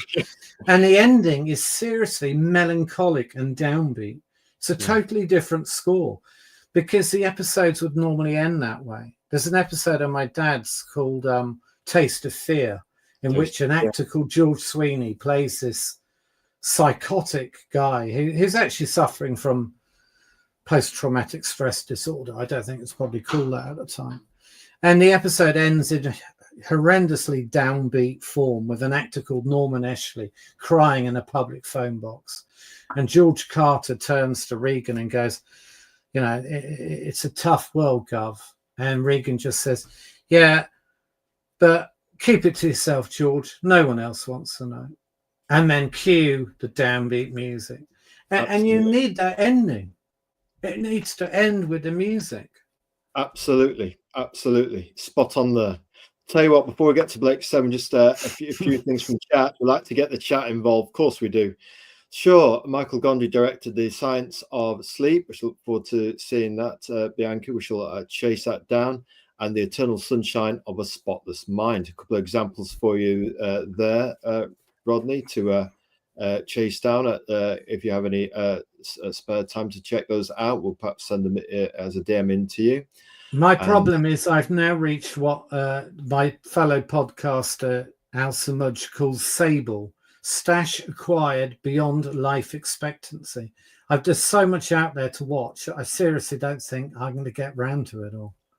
It's funny, actually, with indie comics. We've backed that many. We've got about 50 to probably 70 indie comics to read because we're so busy promoting indie comics and trying to give people airtime. And we find that we're kind of, some people, chefs, cook for other people, but they pick at their food themselves. Well, we're a bit like that. We kind of, with indie comics, we don't read them all in one go. We read them like a box of chocolates. We'll take one or two pieces, read a page or two there. But it's probably take us half a year to read a whole indie comic. We've got so many of them that are at different stages of being read. But we like that idea because indie comic creators aren't like the big two of Marvel or DC. They're not going to produce an indie comic every month. So we actually take time to savor it, like maybe a glass of red wine or a nice bit of high cocoa dark chocolate. Just saying for those fans of Gothic Noir out there. Just saying. There's another fun thing about TV in the 70s was, of course, you got all the comic strips with magazines like Lookin'. And, actually, my memory is that if you were really into a show, you couldn't wait for the next comic strip coming out as well. Yes. Well, no, I mean, that's absolutely true. I love shows that have intros that are so good we never skip. I mean, you could argue, I suppose, that it's up to the production company to come up with exactly what Pritchard Pub is talking about. On the other hand, as I say, I think I don't think we should be personally encouraged to skip stuff because those are often 100 artists who've gone into making a TV show or something. Well, yes, you can't just skip the credits on these guys. These are people that put their time and effort to make something. So, to give people their fair due and a bit of credit, surely, to me, we can't be that time pressured in the world. It's an art form. Titles are an art form. I mean, you'll have seen, because you suffer my tweets on a regular basis, that, I'll often put up things about the art of the titles. And you think of certain shows, and if you've got the right theme tune and you've got a cleverly edited and cut title sequence like Hawaii 5-0 or Magnum or Sweeney or whatever it might be, that is an art form. Yeah. Trade dress. We often mention this in the comics all the time. The trade dress you present, your ident, your trade dress is part of the whole package. Some people don't actually design their own trade dress themselves. They send it out to a specialist designer who will design the trade dress for an indie comic. And likewise, you look at different TV series that have their own iconic trade dress. It's part of the music. It's part of the show. It's part of the credits, the yin and yang. And they've got the story in between. It's a cohesive, a holistic whole, isn't it? Storytelling. Yeah. I mean, you could argue that with certain shows, like I'd say The Prisoner or The Persuaders, those titles are actually part of a narrative. I mean, in fact, in the case of The Prisoner, it's almost telling the story, retelling the story each week in 60 seconds or however long it is.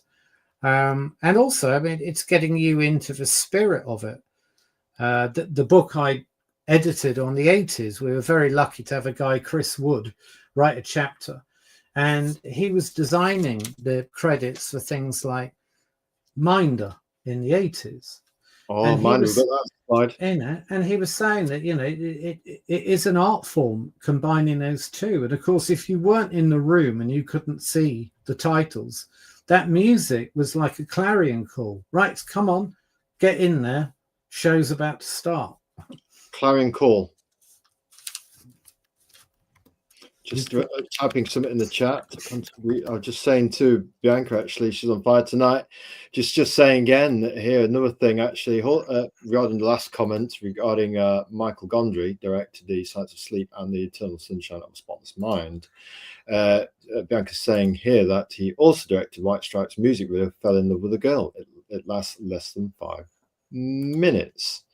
So yes, thank you very much for your contributions tonight, Bianca. It's nice to have people with the warm wit and the intellectually sharp contributions in the chat. That's the whole point of the show, really, that we get the expert creative leader, Rodney Marshall, and the chat interacting, and we'll just be the conduit for that.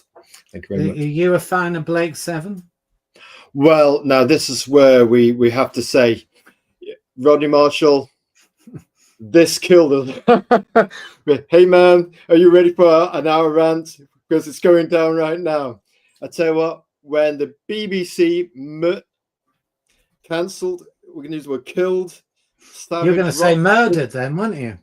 I was going to say the M word, but when the BBC decided that Blake 7 was going to happen anymore, despite an absolute north to south, east to west public meltdown about it, we were psychologically scarred. If you've seen the actual pilot for Blake 7, and it's a dystopian movie, the like which you'll never see anywhere. It's perfection. And then you go and watch the ending. Don't cheat. Watch the whole series. Don't cheat, because it all builds up to the ending. The ending left all people, and young souls and old souls alike, devastated. It was Heartbreak Hotel, the ending. It was betrayal. And Blake, to be fair, you know, maybe it was noble. Maybe Avon was a bit premature with using his gun. That can be a guy thing. But take Avon at his word when Paul Darrow says this. I tried to bring some truth to my character, Avon. He always kept his word. If he said he'd kill you, he would. Whilst you might not like him, he was, I hope, someone you might recognize as a genuine, flawed human being. Tell us about what you said in the green room regarding Blake 7, and please tell us about Blake 7, Rodney Marshall. Oh, I said in there that Terry Nation, who obviously created and wrote the whole first series, let's remember, and that's quite an achievement of Blake 7. He said to my dad, they knew each other from the Avengers. He said that he was going to kill one of the main characters off. And he said it was important to do that to show that he meant business. But this wasn't some sort of, it wasn't froth, that actually dark things could happen. And he had considered killing off Avon. And I think actually Paul Darrow also mentions this in his autobiography.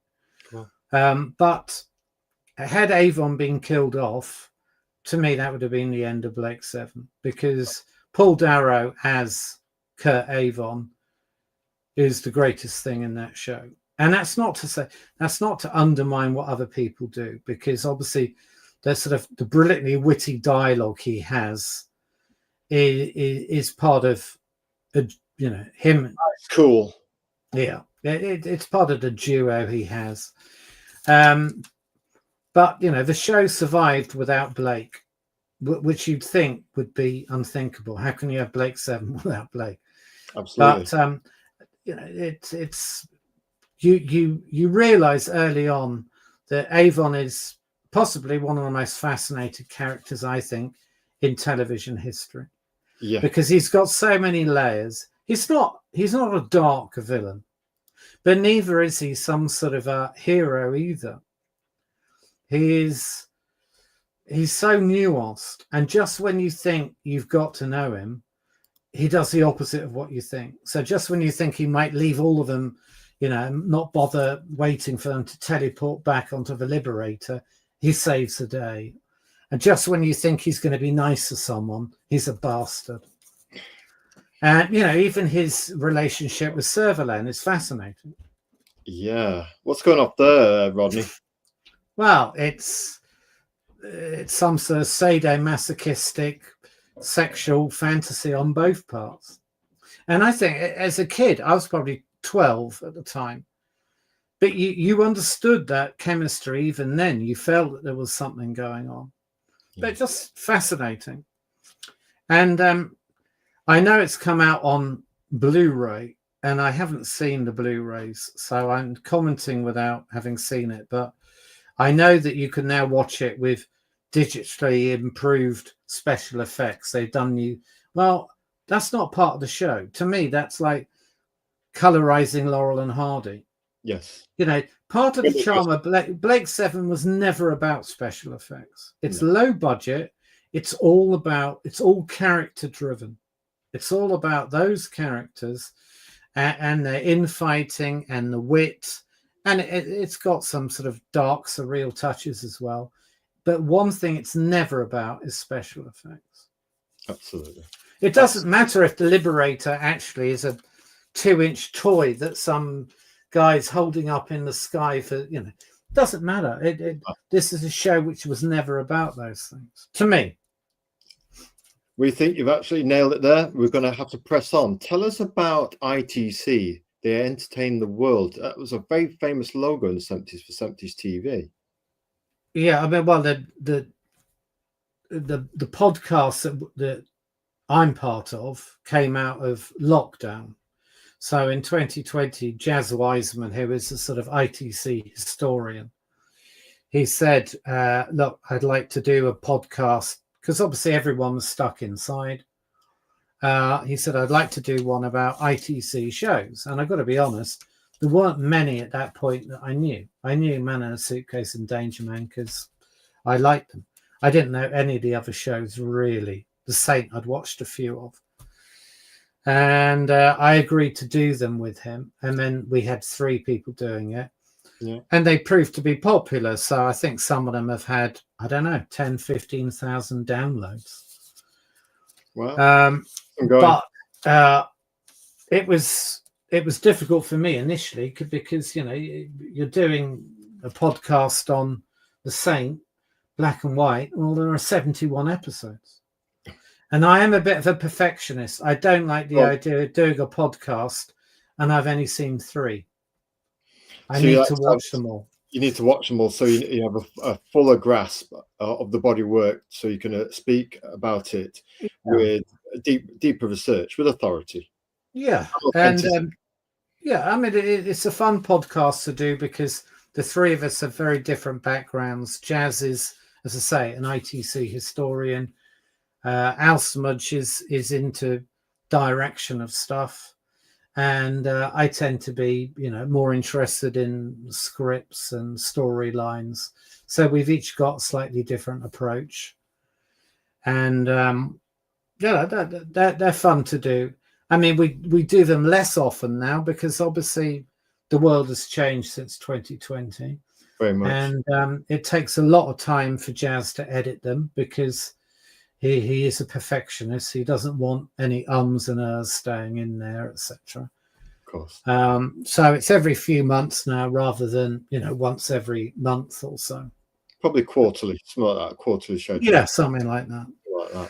But no, as I say, they're fun to do. I mean, ITC basically it came along really at the same time as ITV, 1955. Perfect timing. Started with sort of swashbucklers like Robin Hood, that sort of thing.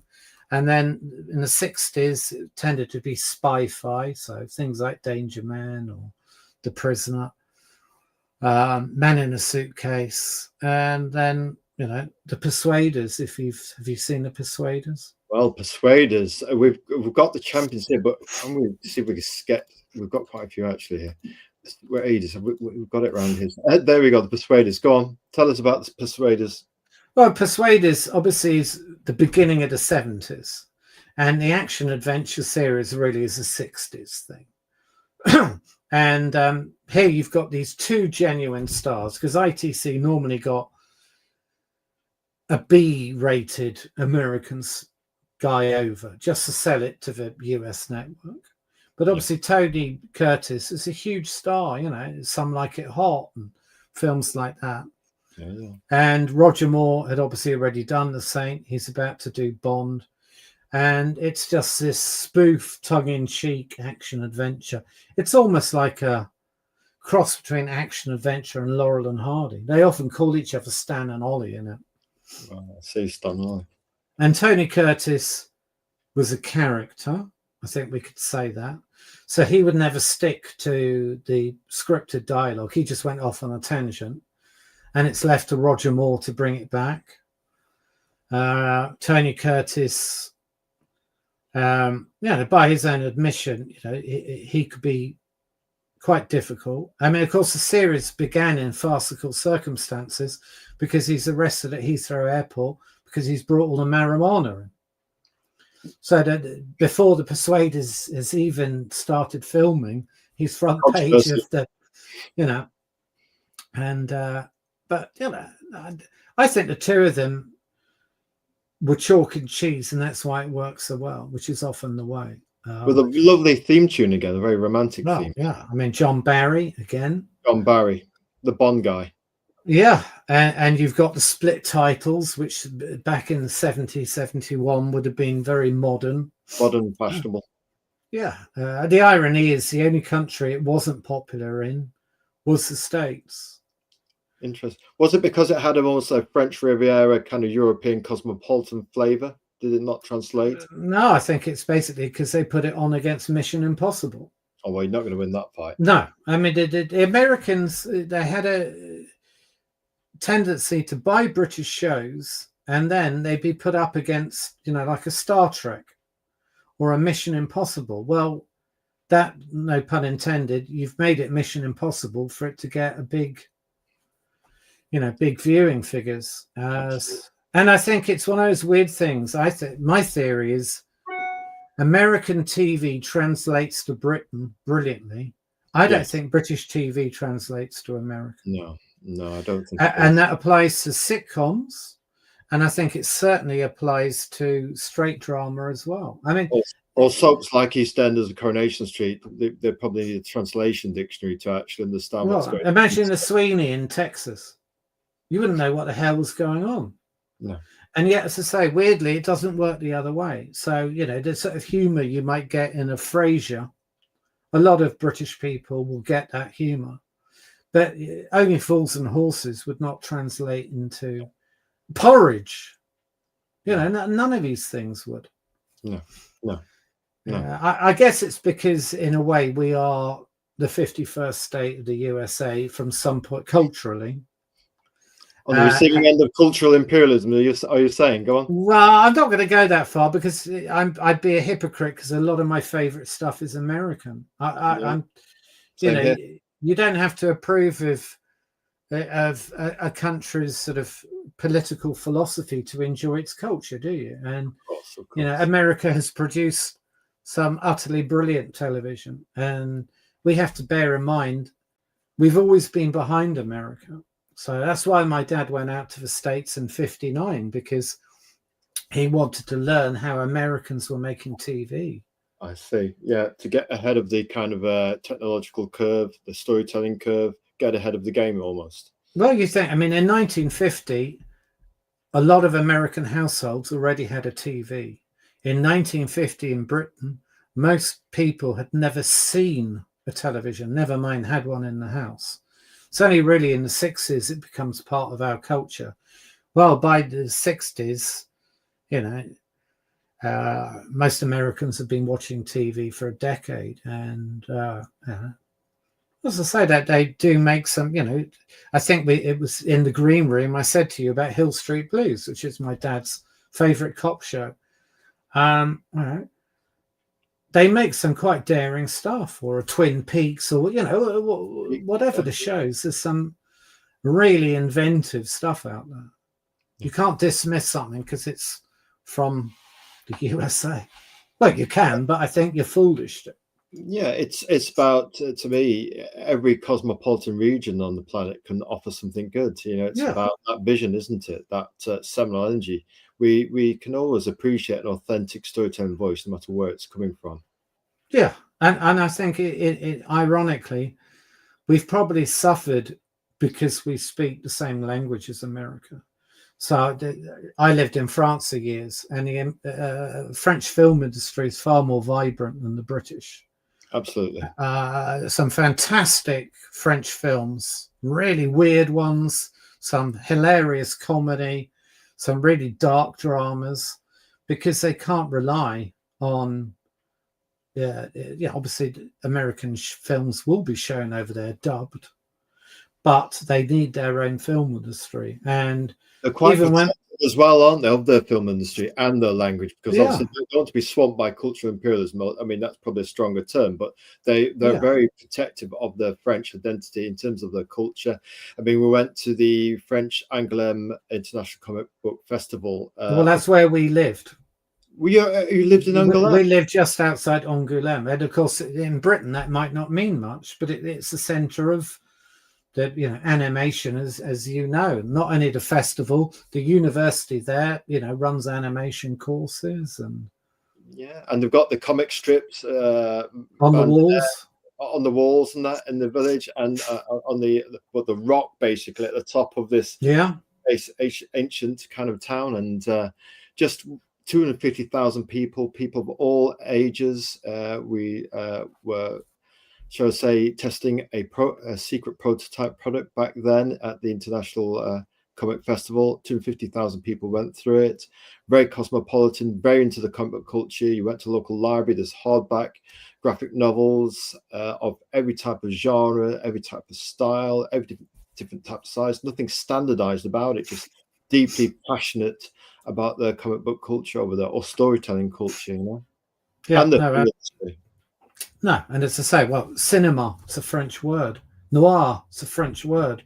It's in the roots. And as I say, I think even back in the 30s in Britain, British cinema was having to try and put limits on the amount of American films in the cinema because people wanted to go to see Hollywood movies. Yes. So in a way, we have suffered, I think, probably culturally in terms of film and TV. Yeah. I mean, it's what priorities you have, I suppose, in terms of who's running the country. Are you going to look after your film industry? Are you going to look after your car industry? Or are you going to basically sell it off for pennies on the pound? You don't have a car industry anymore. You don't have a manufacturing industry. You don't have a steel industry.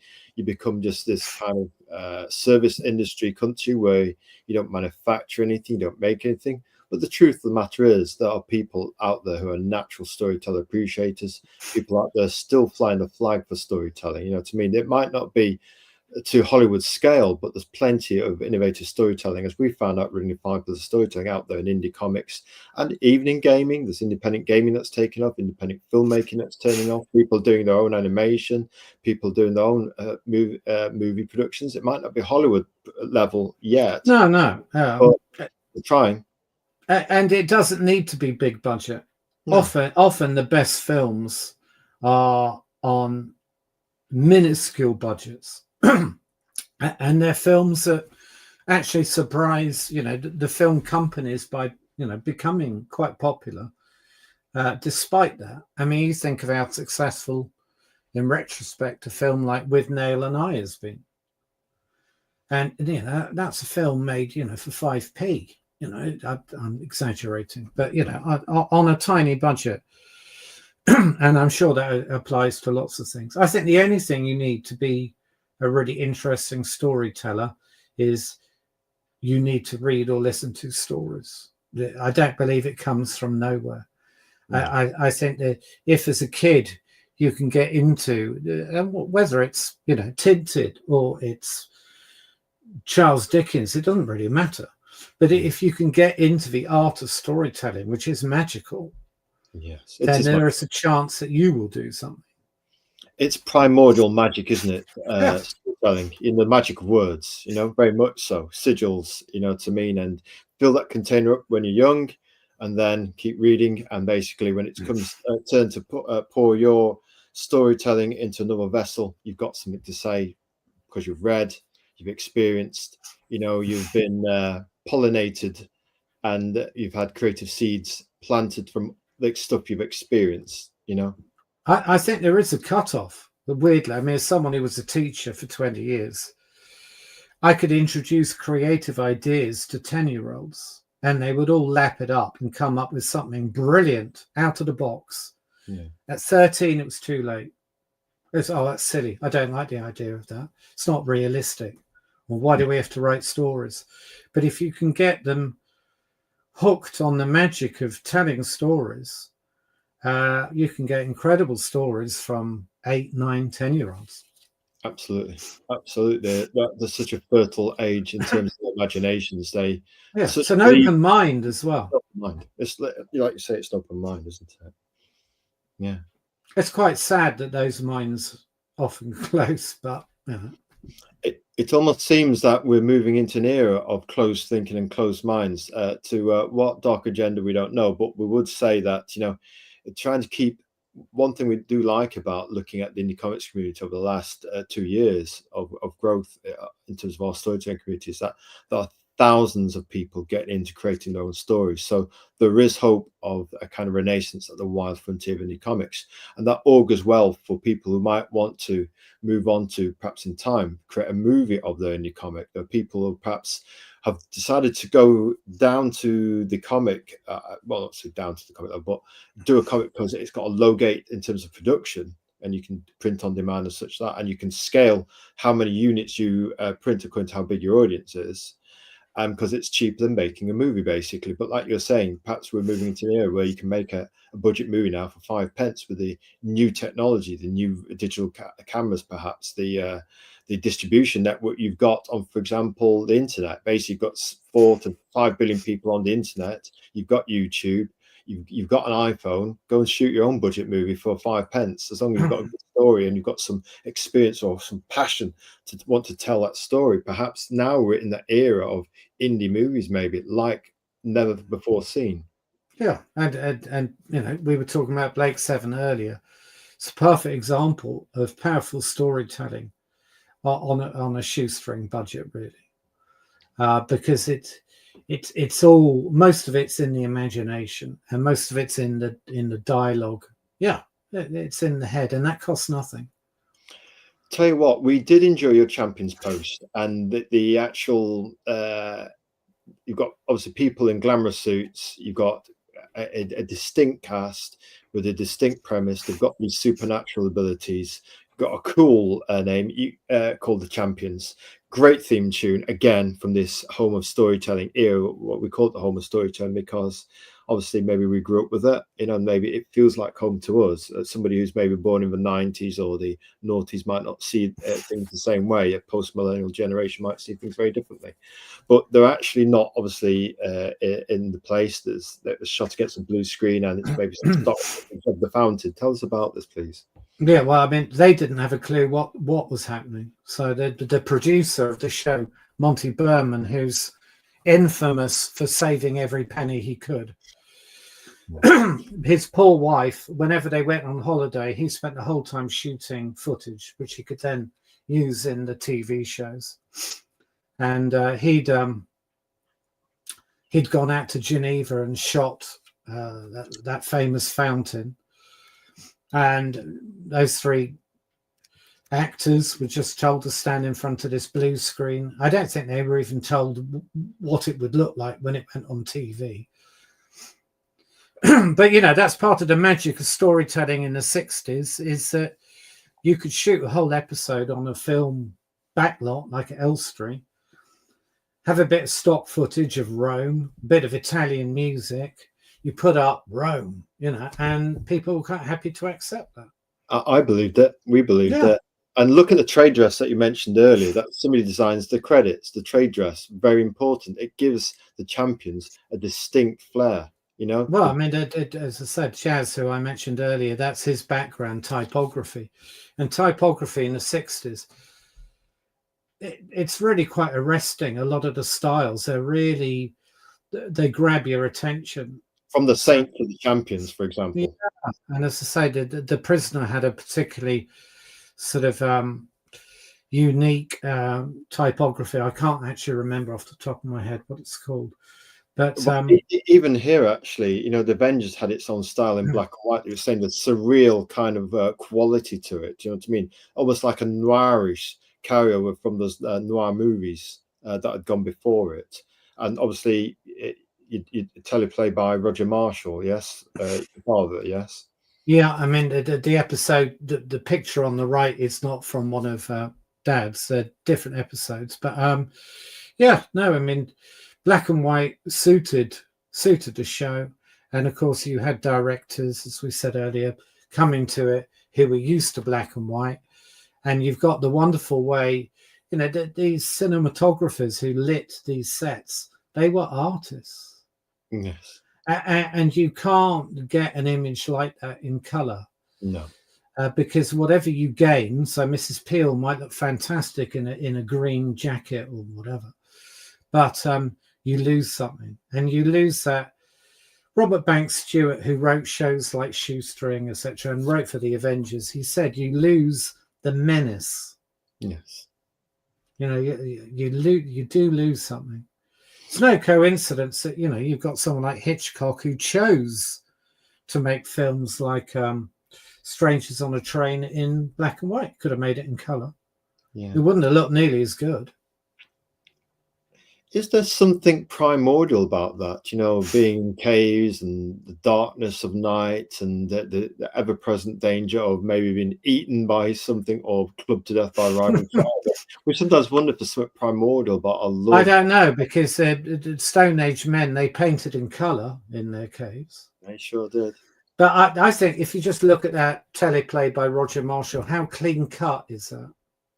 Yeah, it's just It's so... just, you know, it's all black and white, and that makes it really sharp. And of course, you know, noir was everywhere. I mean, if you've ever seen, you know, some of the Naked City photographs that the guy took in New York in the 40s, part of the charm is the fact that it's black and white. Same with a lot of those films, you know, as characters like Humphrey Bogart moves out of the shadows, or The Third Man. These films don't work. And these idiots who colorize them. Orson Welles said just before he died, please someone promise me that The Third Man will never be colorized, because someone was already saying they would colorize it. Doesn't need to be colorized at all. Not at all. It's just... It's got its own magic by being in black and white. Noir has a magical quality to it. You know, that high dynamic contrast, the dynamic contrasted morality. You know, to mean it's to me. Funny enough, growing up reading comics, we didn't read the Marvel Comics imports that were hard to get distributed in color. We got the black and white reprints that were done by Marvel UK because it was cheaper to actually produce them in black and white, and cheap newsprint, cheap paper, weekly anthology format. So you had a bit of Spider-Man, a bit of Fantastic Four, a bit of Daredevil, Thor, John Buscema's Thor, and John Buscema's Fantastic Four, and Iron Man by George Tusker, all in black and white, but it was done at A4 size, bigger than the American counterparts. So what you lost in terms of color, you got this lovely clarity of seeing these artists from the 60s and 70s, the artwork closer in size, perhaps the original artwork, because you're going to A4 size, which is obviously bigger than B5, the American format, you know, which is significantly smaller. And you see the artwork blown up bigger. I mean, we, you know, and in this almost noir format, seeing them later in color just didn't have the same effect for us. So black and white for us was king in terms of comic books from that era. So it's backing up what you're saying. There's something very crisp and almost like laser crisp about black and white, because they've had so many years to master the art form of black and white in terms of cinematography. In fact, Bianca's making a comment right here. Saul Bass, the king. Go on, you can read out the comment, Rodney Marshall. Saul Bass is one of the brilliant examples for typography in films of posters such as Vertigo. Absolutely. I mean, Saul Bass is almost a founding father. And of course, when you've got a show like Mad Men in the 21st century, and their titles were very much a homage to Saul Bass. And, you know, that's a show set in the 60s, and their titles are nearly all black and white. There's some red with the sort of writers bit. But Saul Bass, yeah, no, I mean, as I say, we are talking proper art. They're not just titles. They're not just giving you information. And the Saul Bass ones were often moving, as in Vertigo. They're physically moving the titles, which of course fitted in with the subject matter. I don't know, have you ever seen the animated titles of Mad Men? And you've got a guy falling from a tall building, which is a nod to Vertigo and a nod to Saul Bass. I'll have to check that one out for Madman, yes. And Vertigo, yes. Obviously, that classic sequence, the way they've got the falling. Yes. Yes. I'll tell you what, Bianca, you're contributing super fan Davidosi tonight with a great example there. Saul Bass will have to check that one out. As you know, as somebody might potentially make an indie comic one day, trade dress is one thing that we think about a lot, Rodney Marshall, you know, in terms of, because that's almost like your brand, whether it's an album cover for a rock band. Trade dress is everything. It's part of that experience. The credits, the lyrics of a vinyl record, the big art. Vinyl is very different against CDs. You know, that transition from one technology to another. Mm-hmm. You always seem to lose something, don't you? Well, I mean, you think of a lot of the album and single covers, interestingly, in the 80s and 90s. Yeah, there we got Patrick McGowan in Portmeirion and The Prisoner. But a lot of the album and singles covers were 60s TV shows. So you've got the Smiths using Alexandra Bastido from The Champions as their front cover. You've got them using Richard Bradford from Men in a Suitcase as their front cover. And it's interesting that a lot of those, you know, pop artists in the 80s were looking back to the 60s, you know. But yes, you've got Patrick McGowan up there. I just finished writing a book on Patrick McGowan and tell us more, please. And Peter Falk in Colombo, which I mentioned earlier, because Patrick McGowan, after The Prisoner, moved to the States, and you know, a fascinating character. Because I don't know if you know much about Danger Man. Danger Man. About it, do tell us. It's one that has eluded us. We did actually visit Portmeirion. Have you been there yourself, Rodney? Oh, yeah, I've stayed there. When we were in Wales, we trained in education for 4 years to get our degree. So we actually did a bit. That's where I trained. Yeah, I trained in Cardiff. I was in Cardiff. We trained in University of Wales, Bangor. Yeah, no, I was in Cardiff, which Welsh friends used to say to me, isn't really Wales, but I'm not going to get into that. But no, Patrick McGowan, he was cast in Danger Man, which originally was going to be James Bond for TV. But Patrick McGowan, Irish Catholic, he wouldn't kiss a woman on screen and he wouldn't shoot someone with a gun. Well, Bond is a bit stuffed if he can't kiss women and can't shoot. And so Danger Man became an anti-Bond series and became very popular for that reason. And interestingly, a lot of boys loved Danger Man because they hated men snogging a woman on screen. And they knew that with Danger Man, you'd never get that. So it'd all be action. But no, anyway, he moved over to America in the 70s and really his career had stalled. And then he met Peter Falk. Made a Colombo, got asked back to make a second and a third and a fourth and a fifth and a sixth. He booted his career. And, you know, they just had this special rapport. And I think sometimes there is a secret sharer out there for you, if that makes sense. Well, whatever field you're working in. And they had found their secret sharer each. A secret sharer. What an interesting concept, Rodney Marshall. Sometimes that can be a thing. That is a thing we've discovered then, a secret sharer. That makes us thoughtful, Rodney Marshall. What a term. That is a very intriguing term. Well, I think it's often someone who's not an obvious person, because Patrick McGowan, as I said, New York born, but Irish Catholic, grew up in Ireland. And then Sheffield, and Peter Falk, Eastern European Jew family. Peter Falk, extrovert, loved making silly speeches at Emmy Awards. I say silly as in sort of funny silly. Patrick McGowan wouldn't turn up for Emmy Awards when he won something. He didn't want to be in the public eye, and yet they got on brilliantly. I can't offer you much on Monkey, I'm afraid. We thought they'd throw this one in as a bit of red herring. All it is that I'm editing a book about kids' TV at the moment, and someone has written on Monkey. I never watched it as a show. Yeah, we watched a bit of it. It was very popular at the time, you know what I mean? It was it had its charm, you know what I mean? I think it was probably a Marmite show.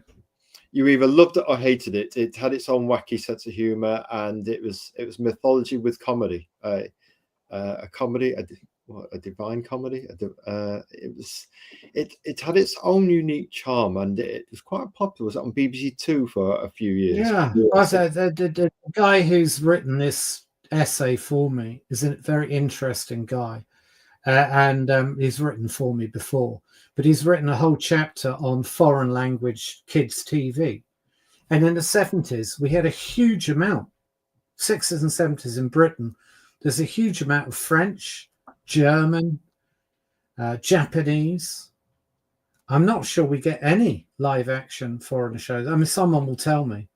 But of course, I suppose children's TV has become diluted anyway. You know, a lot of the kids I've been teaching would rather go on YouTube for an hour rather than watch, you know, what was traditional kids' TV. Yes, I think probably most Doctor Who fans are 60. There probably aren't many who are 6 or 8. Who's your Doctor Who? I've got to ask this before we go to Bianca's comment in the chat. Who's your favourite Doctor? Is it Hartnell? Is it Troughton? I'm not that old. Is it Tom Baker? We're just no. It's John Pertwee. John Pertwee for you, yeah. Baker for us. I'm afraid I turned off Tom Baker because he upset me so much. As a kid, I turned off. Was it just too much for you? Just to accept? Yeah, I mean, it's the sort of jelly babies and everything. It was all just a little bit too jovial for me. Bit too jovial, almost puerile. Well, I mean, Doctor Who was the first thing that ever terrified me. So there were things like the Green Death, which was based in that mine with these maggots. And the damn thing terrified me. And that's what I wanted from Doctor Who. I didn't want someone putting his hand... And I'm aware that Tom Baker is probably, for most people of a certain era, their favourite. Yeah. But no. At the straight bat of Pertwee. In terms of keeping it sort of like, you know, the fact that he was quite eccentric in his own way, wasn't he? He had a sort of quite a sort of eccentric voice. He'd done lots of eccentric TV shows before then, including The Avengers. Yes. But no, I think it's probably like, you know, Bond or anything else with any of those. I know Doctor Who isn't, let's say, a franchise, but I think everyone has their one. So with Bond, I'm not a huge Bond fan, but Sean Connery is the Bond that I like. Yeah. To me, Roger Moore was too old by the end. He said it himself. He was more Bond in The Saint. Yes. That was his time to play. Yeah, absolutely. Pitch perfect. And you know, he was at his physical peak. I mean, he was a beautiful man. You look at him as Simon Templar and you think, my God, he's a stunning looking guy. He was working out then, wasn't he? So I guess he perhaps looked the part. Was he'd slimmed down for playing Bond when he was actually playing Bond? But in the Saint, he seemed to have the heft and the overall kind of charisma, suaveness to actually go with it. Well, the hair, he had everything, didn't he? You know. And I mean, you know, I think the Saint suited him, you know, really well. It came at the right time. His career was flagging. Yeah. And you know, shot in the arm, perhaps, to get... That made him TV's first millionaire as well. First TV millionaire. So I tell you what, he didn't need Lou Gray to give him a big pay rise then. Well, no, I think he'd probably, but he liked money. He's always said that, and he was very generous. In terms of charity as well. He liked to take it in, and he was, happy to be generous with his time. Before we go to Robin Hood, I think Banks is making a point there about sounds intriguing that sometimes when you kind of secret shares and that, it's all about sometimes in life, the chemistry comes sometimes in unexpected forms, and sometimes the chemistry is so right that you can create almost like a spiraled helix of what we call it, of a kind of phoenix rising effect from one person to the other. The chemistry is so right. You have a complementary sense of chemistry that can help. I don't know. In the comics community, we see it with artists, or in the movie industry, you can revive somebody's flagging career. So, the right timing at the right time. The universe sometimes brings us stuff, perhaps when we least expect it. But it's the universe telling you this is your time. Take it before the boat goes past the island. In a sense, Do you think there's a lot of that cosmic timing and happy accidents, and almost like a sense of manifest destiny about shows and technologies and audiences, and, for example, the right time for an actor to have his moment to play Bond, for example? Yeah, no, I mean, I definitely believe. My dad used to call it serendipity, and in other words, happy circumstance. So some people would say luck, but serendipity is more than just luck. Serendipity is everything coming together at a certain moment in time. So the success, this is why I absolutely hate with a vengeance, reboots. Because the reason a show works is because it came along at a certain moment. It probably had the right actor or actress as the lead. So like a Tom Selleck in Magnum. It's a very 80s show. He was perfect for it, and you can't shove that in a microwave 30 years later and expect the magic to be there. The lightning won't be, striking twice. It's lazy TV, like lazy films that insist on, a 15th film in a franchise. But no, I do definitely believe that I think there is this serendipity, and often it comes through someone pulling out or something. I mean, Peter Falk wasn't the first choice for Columbo. It was going to be Bing Crosby. Patrick Macnee had given up acting when the Avengers came along, and he bumped into someone he knew from Canada in the street. Yeah. That is serendipity. Because if you put that in a novel, someone will go, well, that's ridiculous. Things don't happen like that. But I think that's sometimes what does. Yes, happy accidents. Exactly that. Happy accidents, I would call. And nailed on. And for the magic to work, you need those things. For the magic to work, it's almost lightning in a bottle. And as yes, it is. Go on. No, I'm just going to say mathematicians would say, well, that's rubbish. Things like that don't happen. But actually, science and mathematicians can't explain everything. Thankfully. And actually, sometimes that magical, happy accident happens and everything comes together at the right moment. And that all equally applies to what is very difficult for anyone, which is deciding when to end a TV series that's popular, or when to finish a film franchise.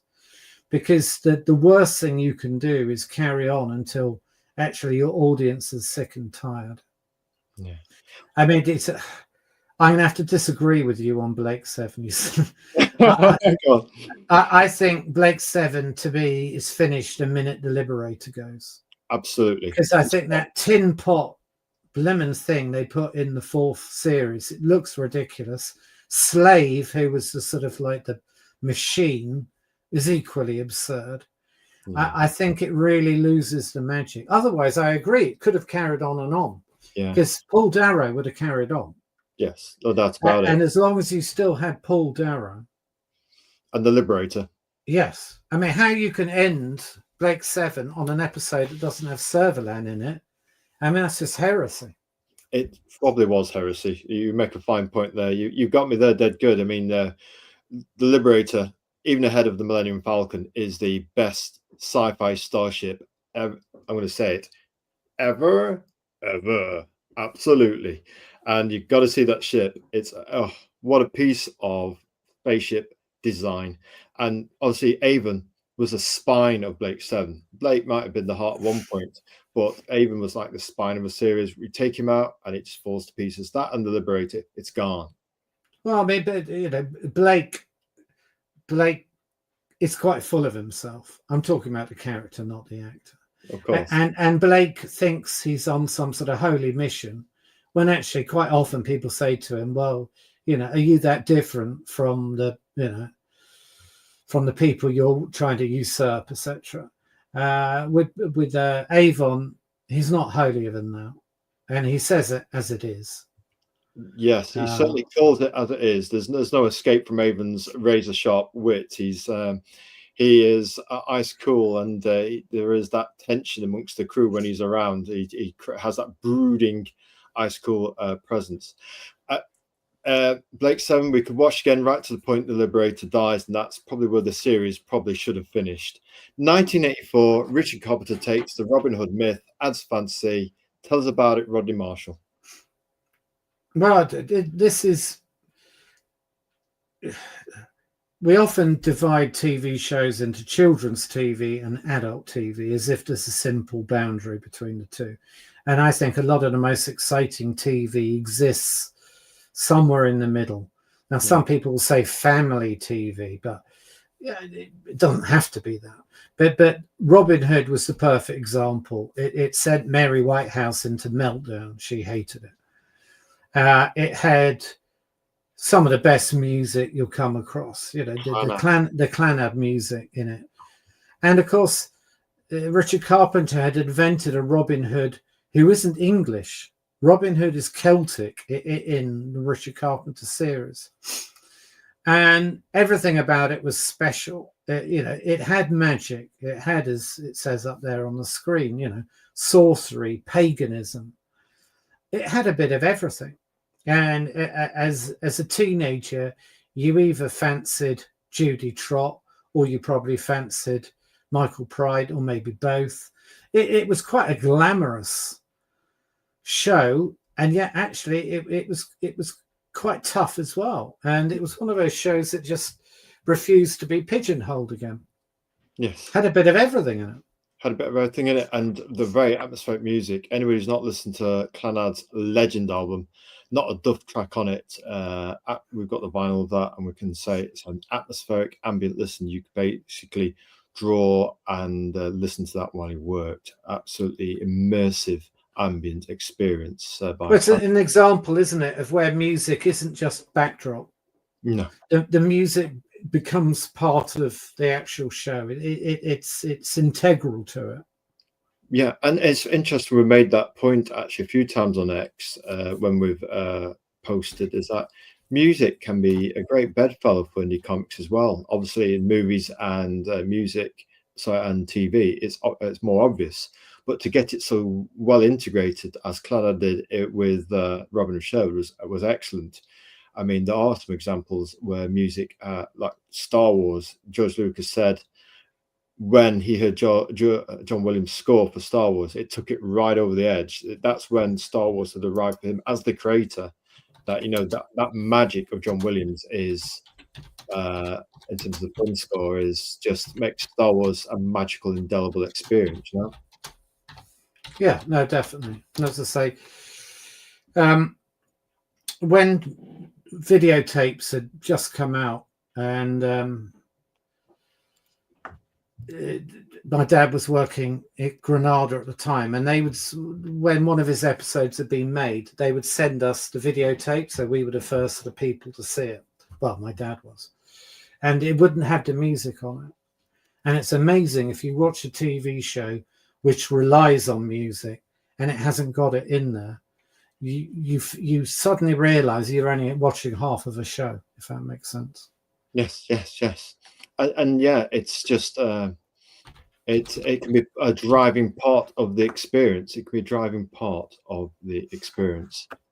Right then. How long have you got left, Rodney Marshall? Because we've put in extra because we weren't sure how long you'd got. So to like be, if you've got another 10 minutes, 5 minutes, we don't mind. Yeah, 5 or 10 minutes is fine. 5 or 10 minutes is fine. Right, yo then. So tell you what, let's press on. Right. Tell us a bit about the Sweeney and those catch statements. We've probably got about a few more slides, so we're probably about well timed with 5 minutes. Well, Taste of Fear. Yeah, no, my dad hadn't been involved in the first series of the Sweeney, and obviously the first series had a huge cultural effect on the UK. You know, it was huge audiences, and it was a shock. People hadn't seen a police series like that. British police series tended to be quite polite policemen, evening all, you know, that sort of thing. That sort of thing, yeah. And suddenly you've got these guys who are quite likely to kick the bejeebers out of someone. And Taste of Fear became a notorious episode because the guy in that first picture with the flares crossing the road, George Sweeney, ironic, that's his real name, the actor. Yeah. He'd been in Citizen Smith, for anyone who's seen Citizen Smith. And he's playing this psychotic ex-British Army guy who's damaged goods, basically. And they even created a little score. Each time he's on screen, there's this thumping music, and it's to get you inside his head. And this episode caused a lot of, it terrified everyone. The director was terrified of George Sweeney because George Sweeney wanted to do everything himself. So there's a scene where he smashes his fist through the mirror, and the actor actually did that himself. Really? I could do that. A bit more of the method acting there is really getting into it. Serious method acting. And no, it did what it says on the episode title.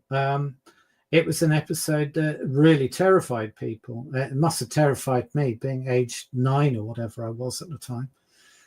But in a sense, there's no graphic violence. There's not much graphic violence in it. Today, it would seem quite pedestrian, but it was, again, it's the sort of Hitchcock idea. It's pressure leaving the mind. Yes, it's the anticipation of the bang. That's what Hitchcock said. So you don't need to see Tim Cook, that's the George Sweeney character. You don't need to see him being physically violent the whole time. It's in his face and in his voice or in the music or whatever. Intimidation, anticipation, yes. Yeah. And so I think that the Sweeney was very much a landmark. You think you couldn't get anything less swinging 60s, could you? And this is only 5 years after the 60s has ended. It's certainly an antidote to the swinging 60s, isn't it? It's what we call survival TV, as you kindly dubbed it. Yeah. There's an episode my dad... Oh, sorry. No. One second. I was only going to say there was a episode my dad wrote in which... Please tell us. The first episode he wrote, he was told, your storyline's up to you, but George Carter, it's Dennis Waterman's character, his wife's got to die because we're sacking the actress. Really? She was actually sacked? I say sacked. Basically, she was on a full-time contract, and they often didn't use her in an episode. Right. So they said there's no point in paying everyone every week when she might be used twice in this season. So my dad was told, it's up to you what you want to write, but you've got to bump her off.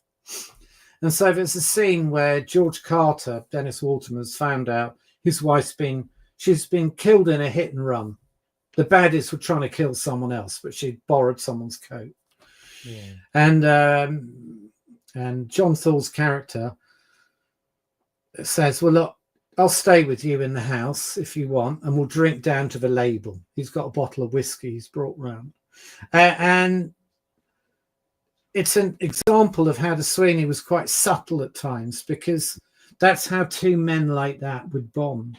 Yeah. They're not going to sit there and talk philosophically about life, but they drink down to the label. And, he lets Dennis Waterman talk about, my wife's 29. If the world carries on for another 1,000,000 years, she'll still be 29.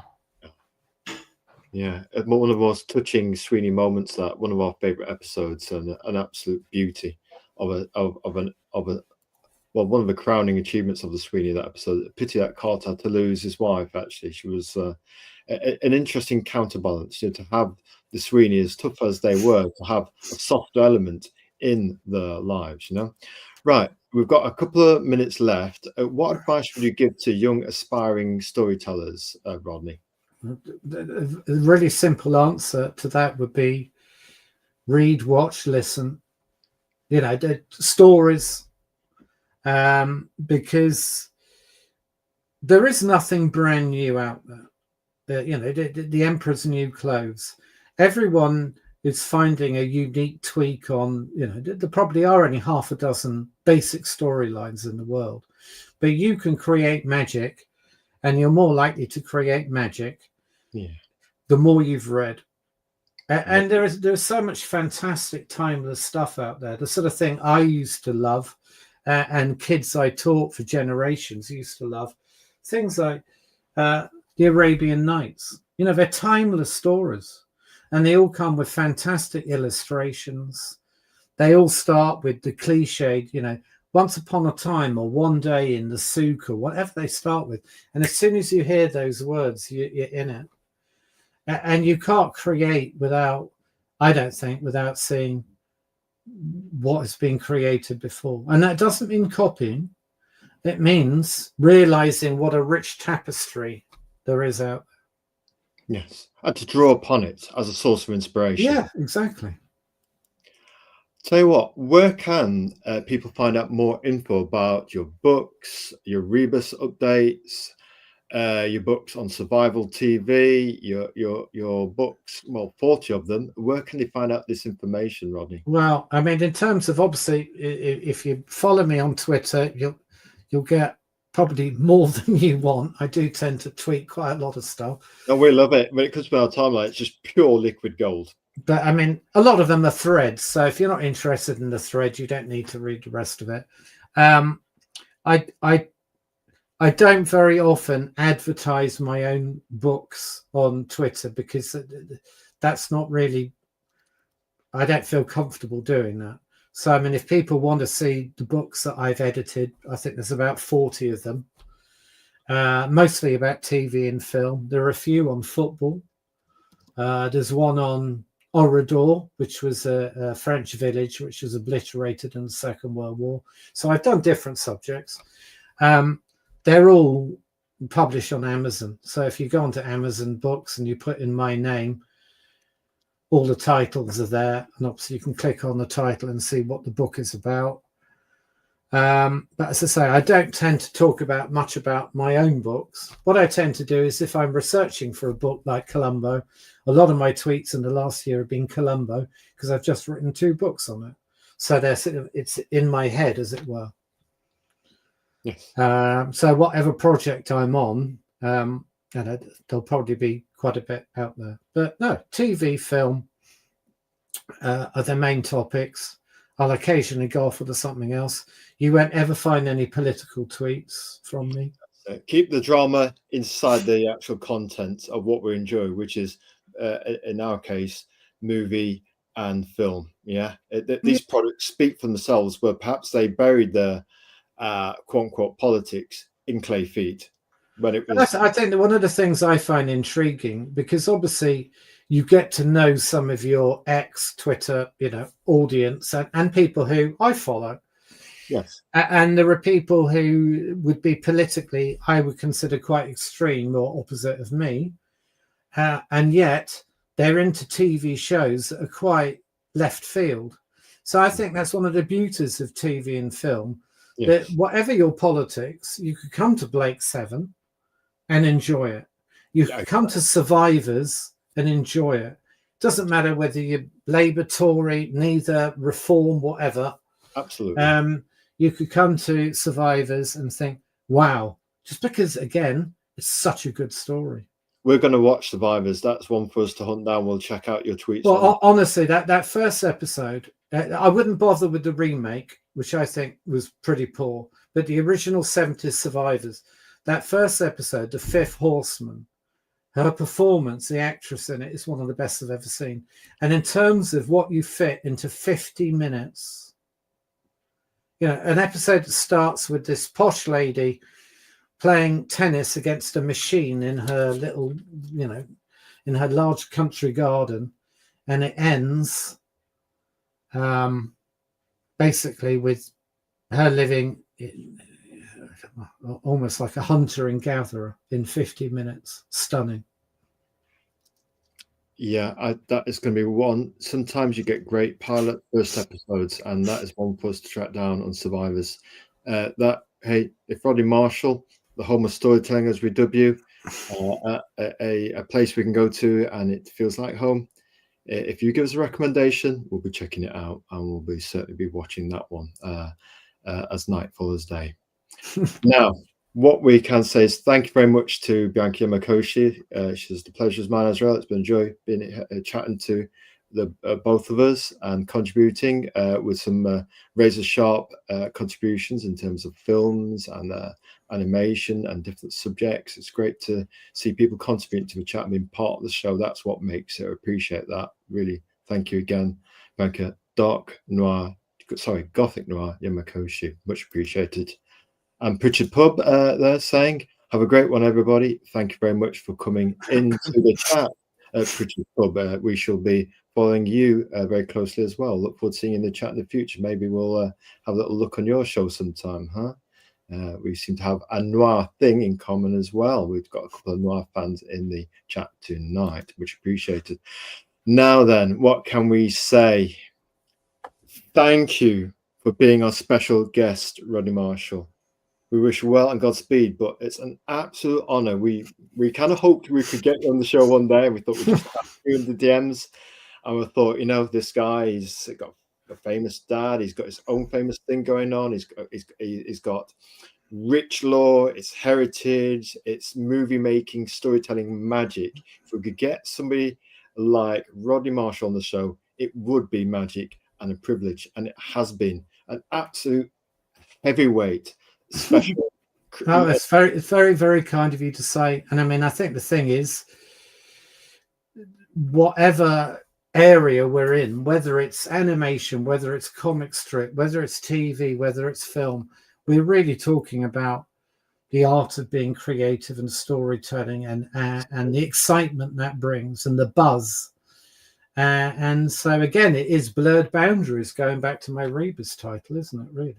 Absolutely. You're a diamond geezer, and what would say, borrowing from the Sweeney bit, the governor of TV and movies, content and storytelling, Rodney Marshall. It's been an absolute pleasure. And the only thing for us to say now really is thank you again. God bless you, sir. Thank you for having me. No problem. And what we'll do is we'll play our rather catchy outro to see us out. If we click on the right screen, there we go. God bless you, sir. Thank you again.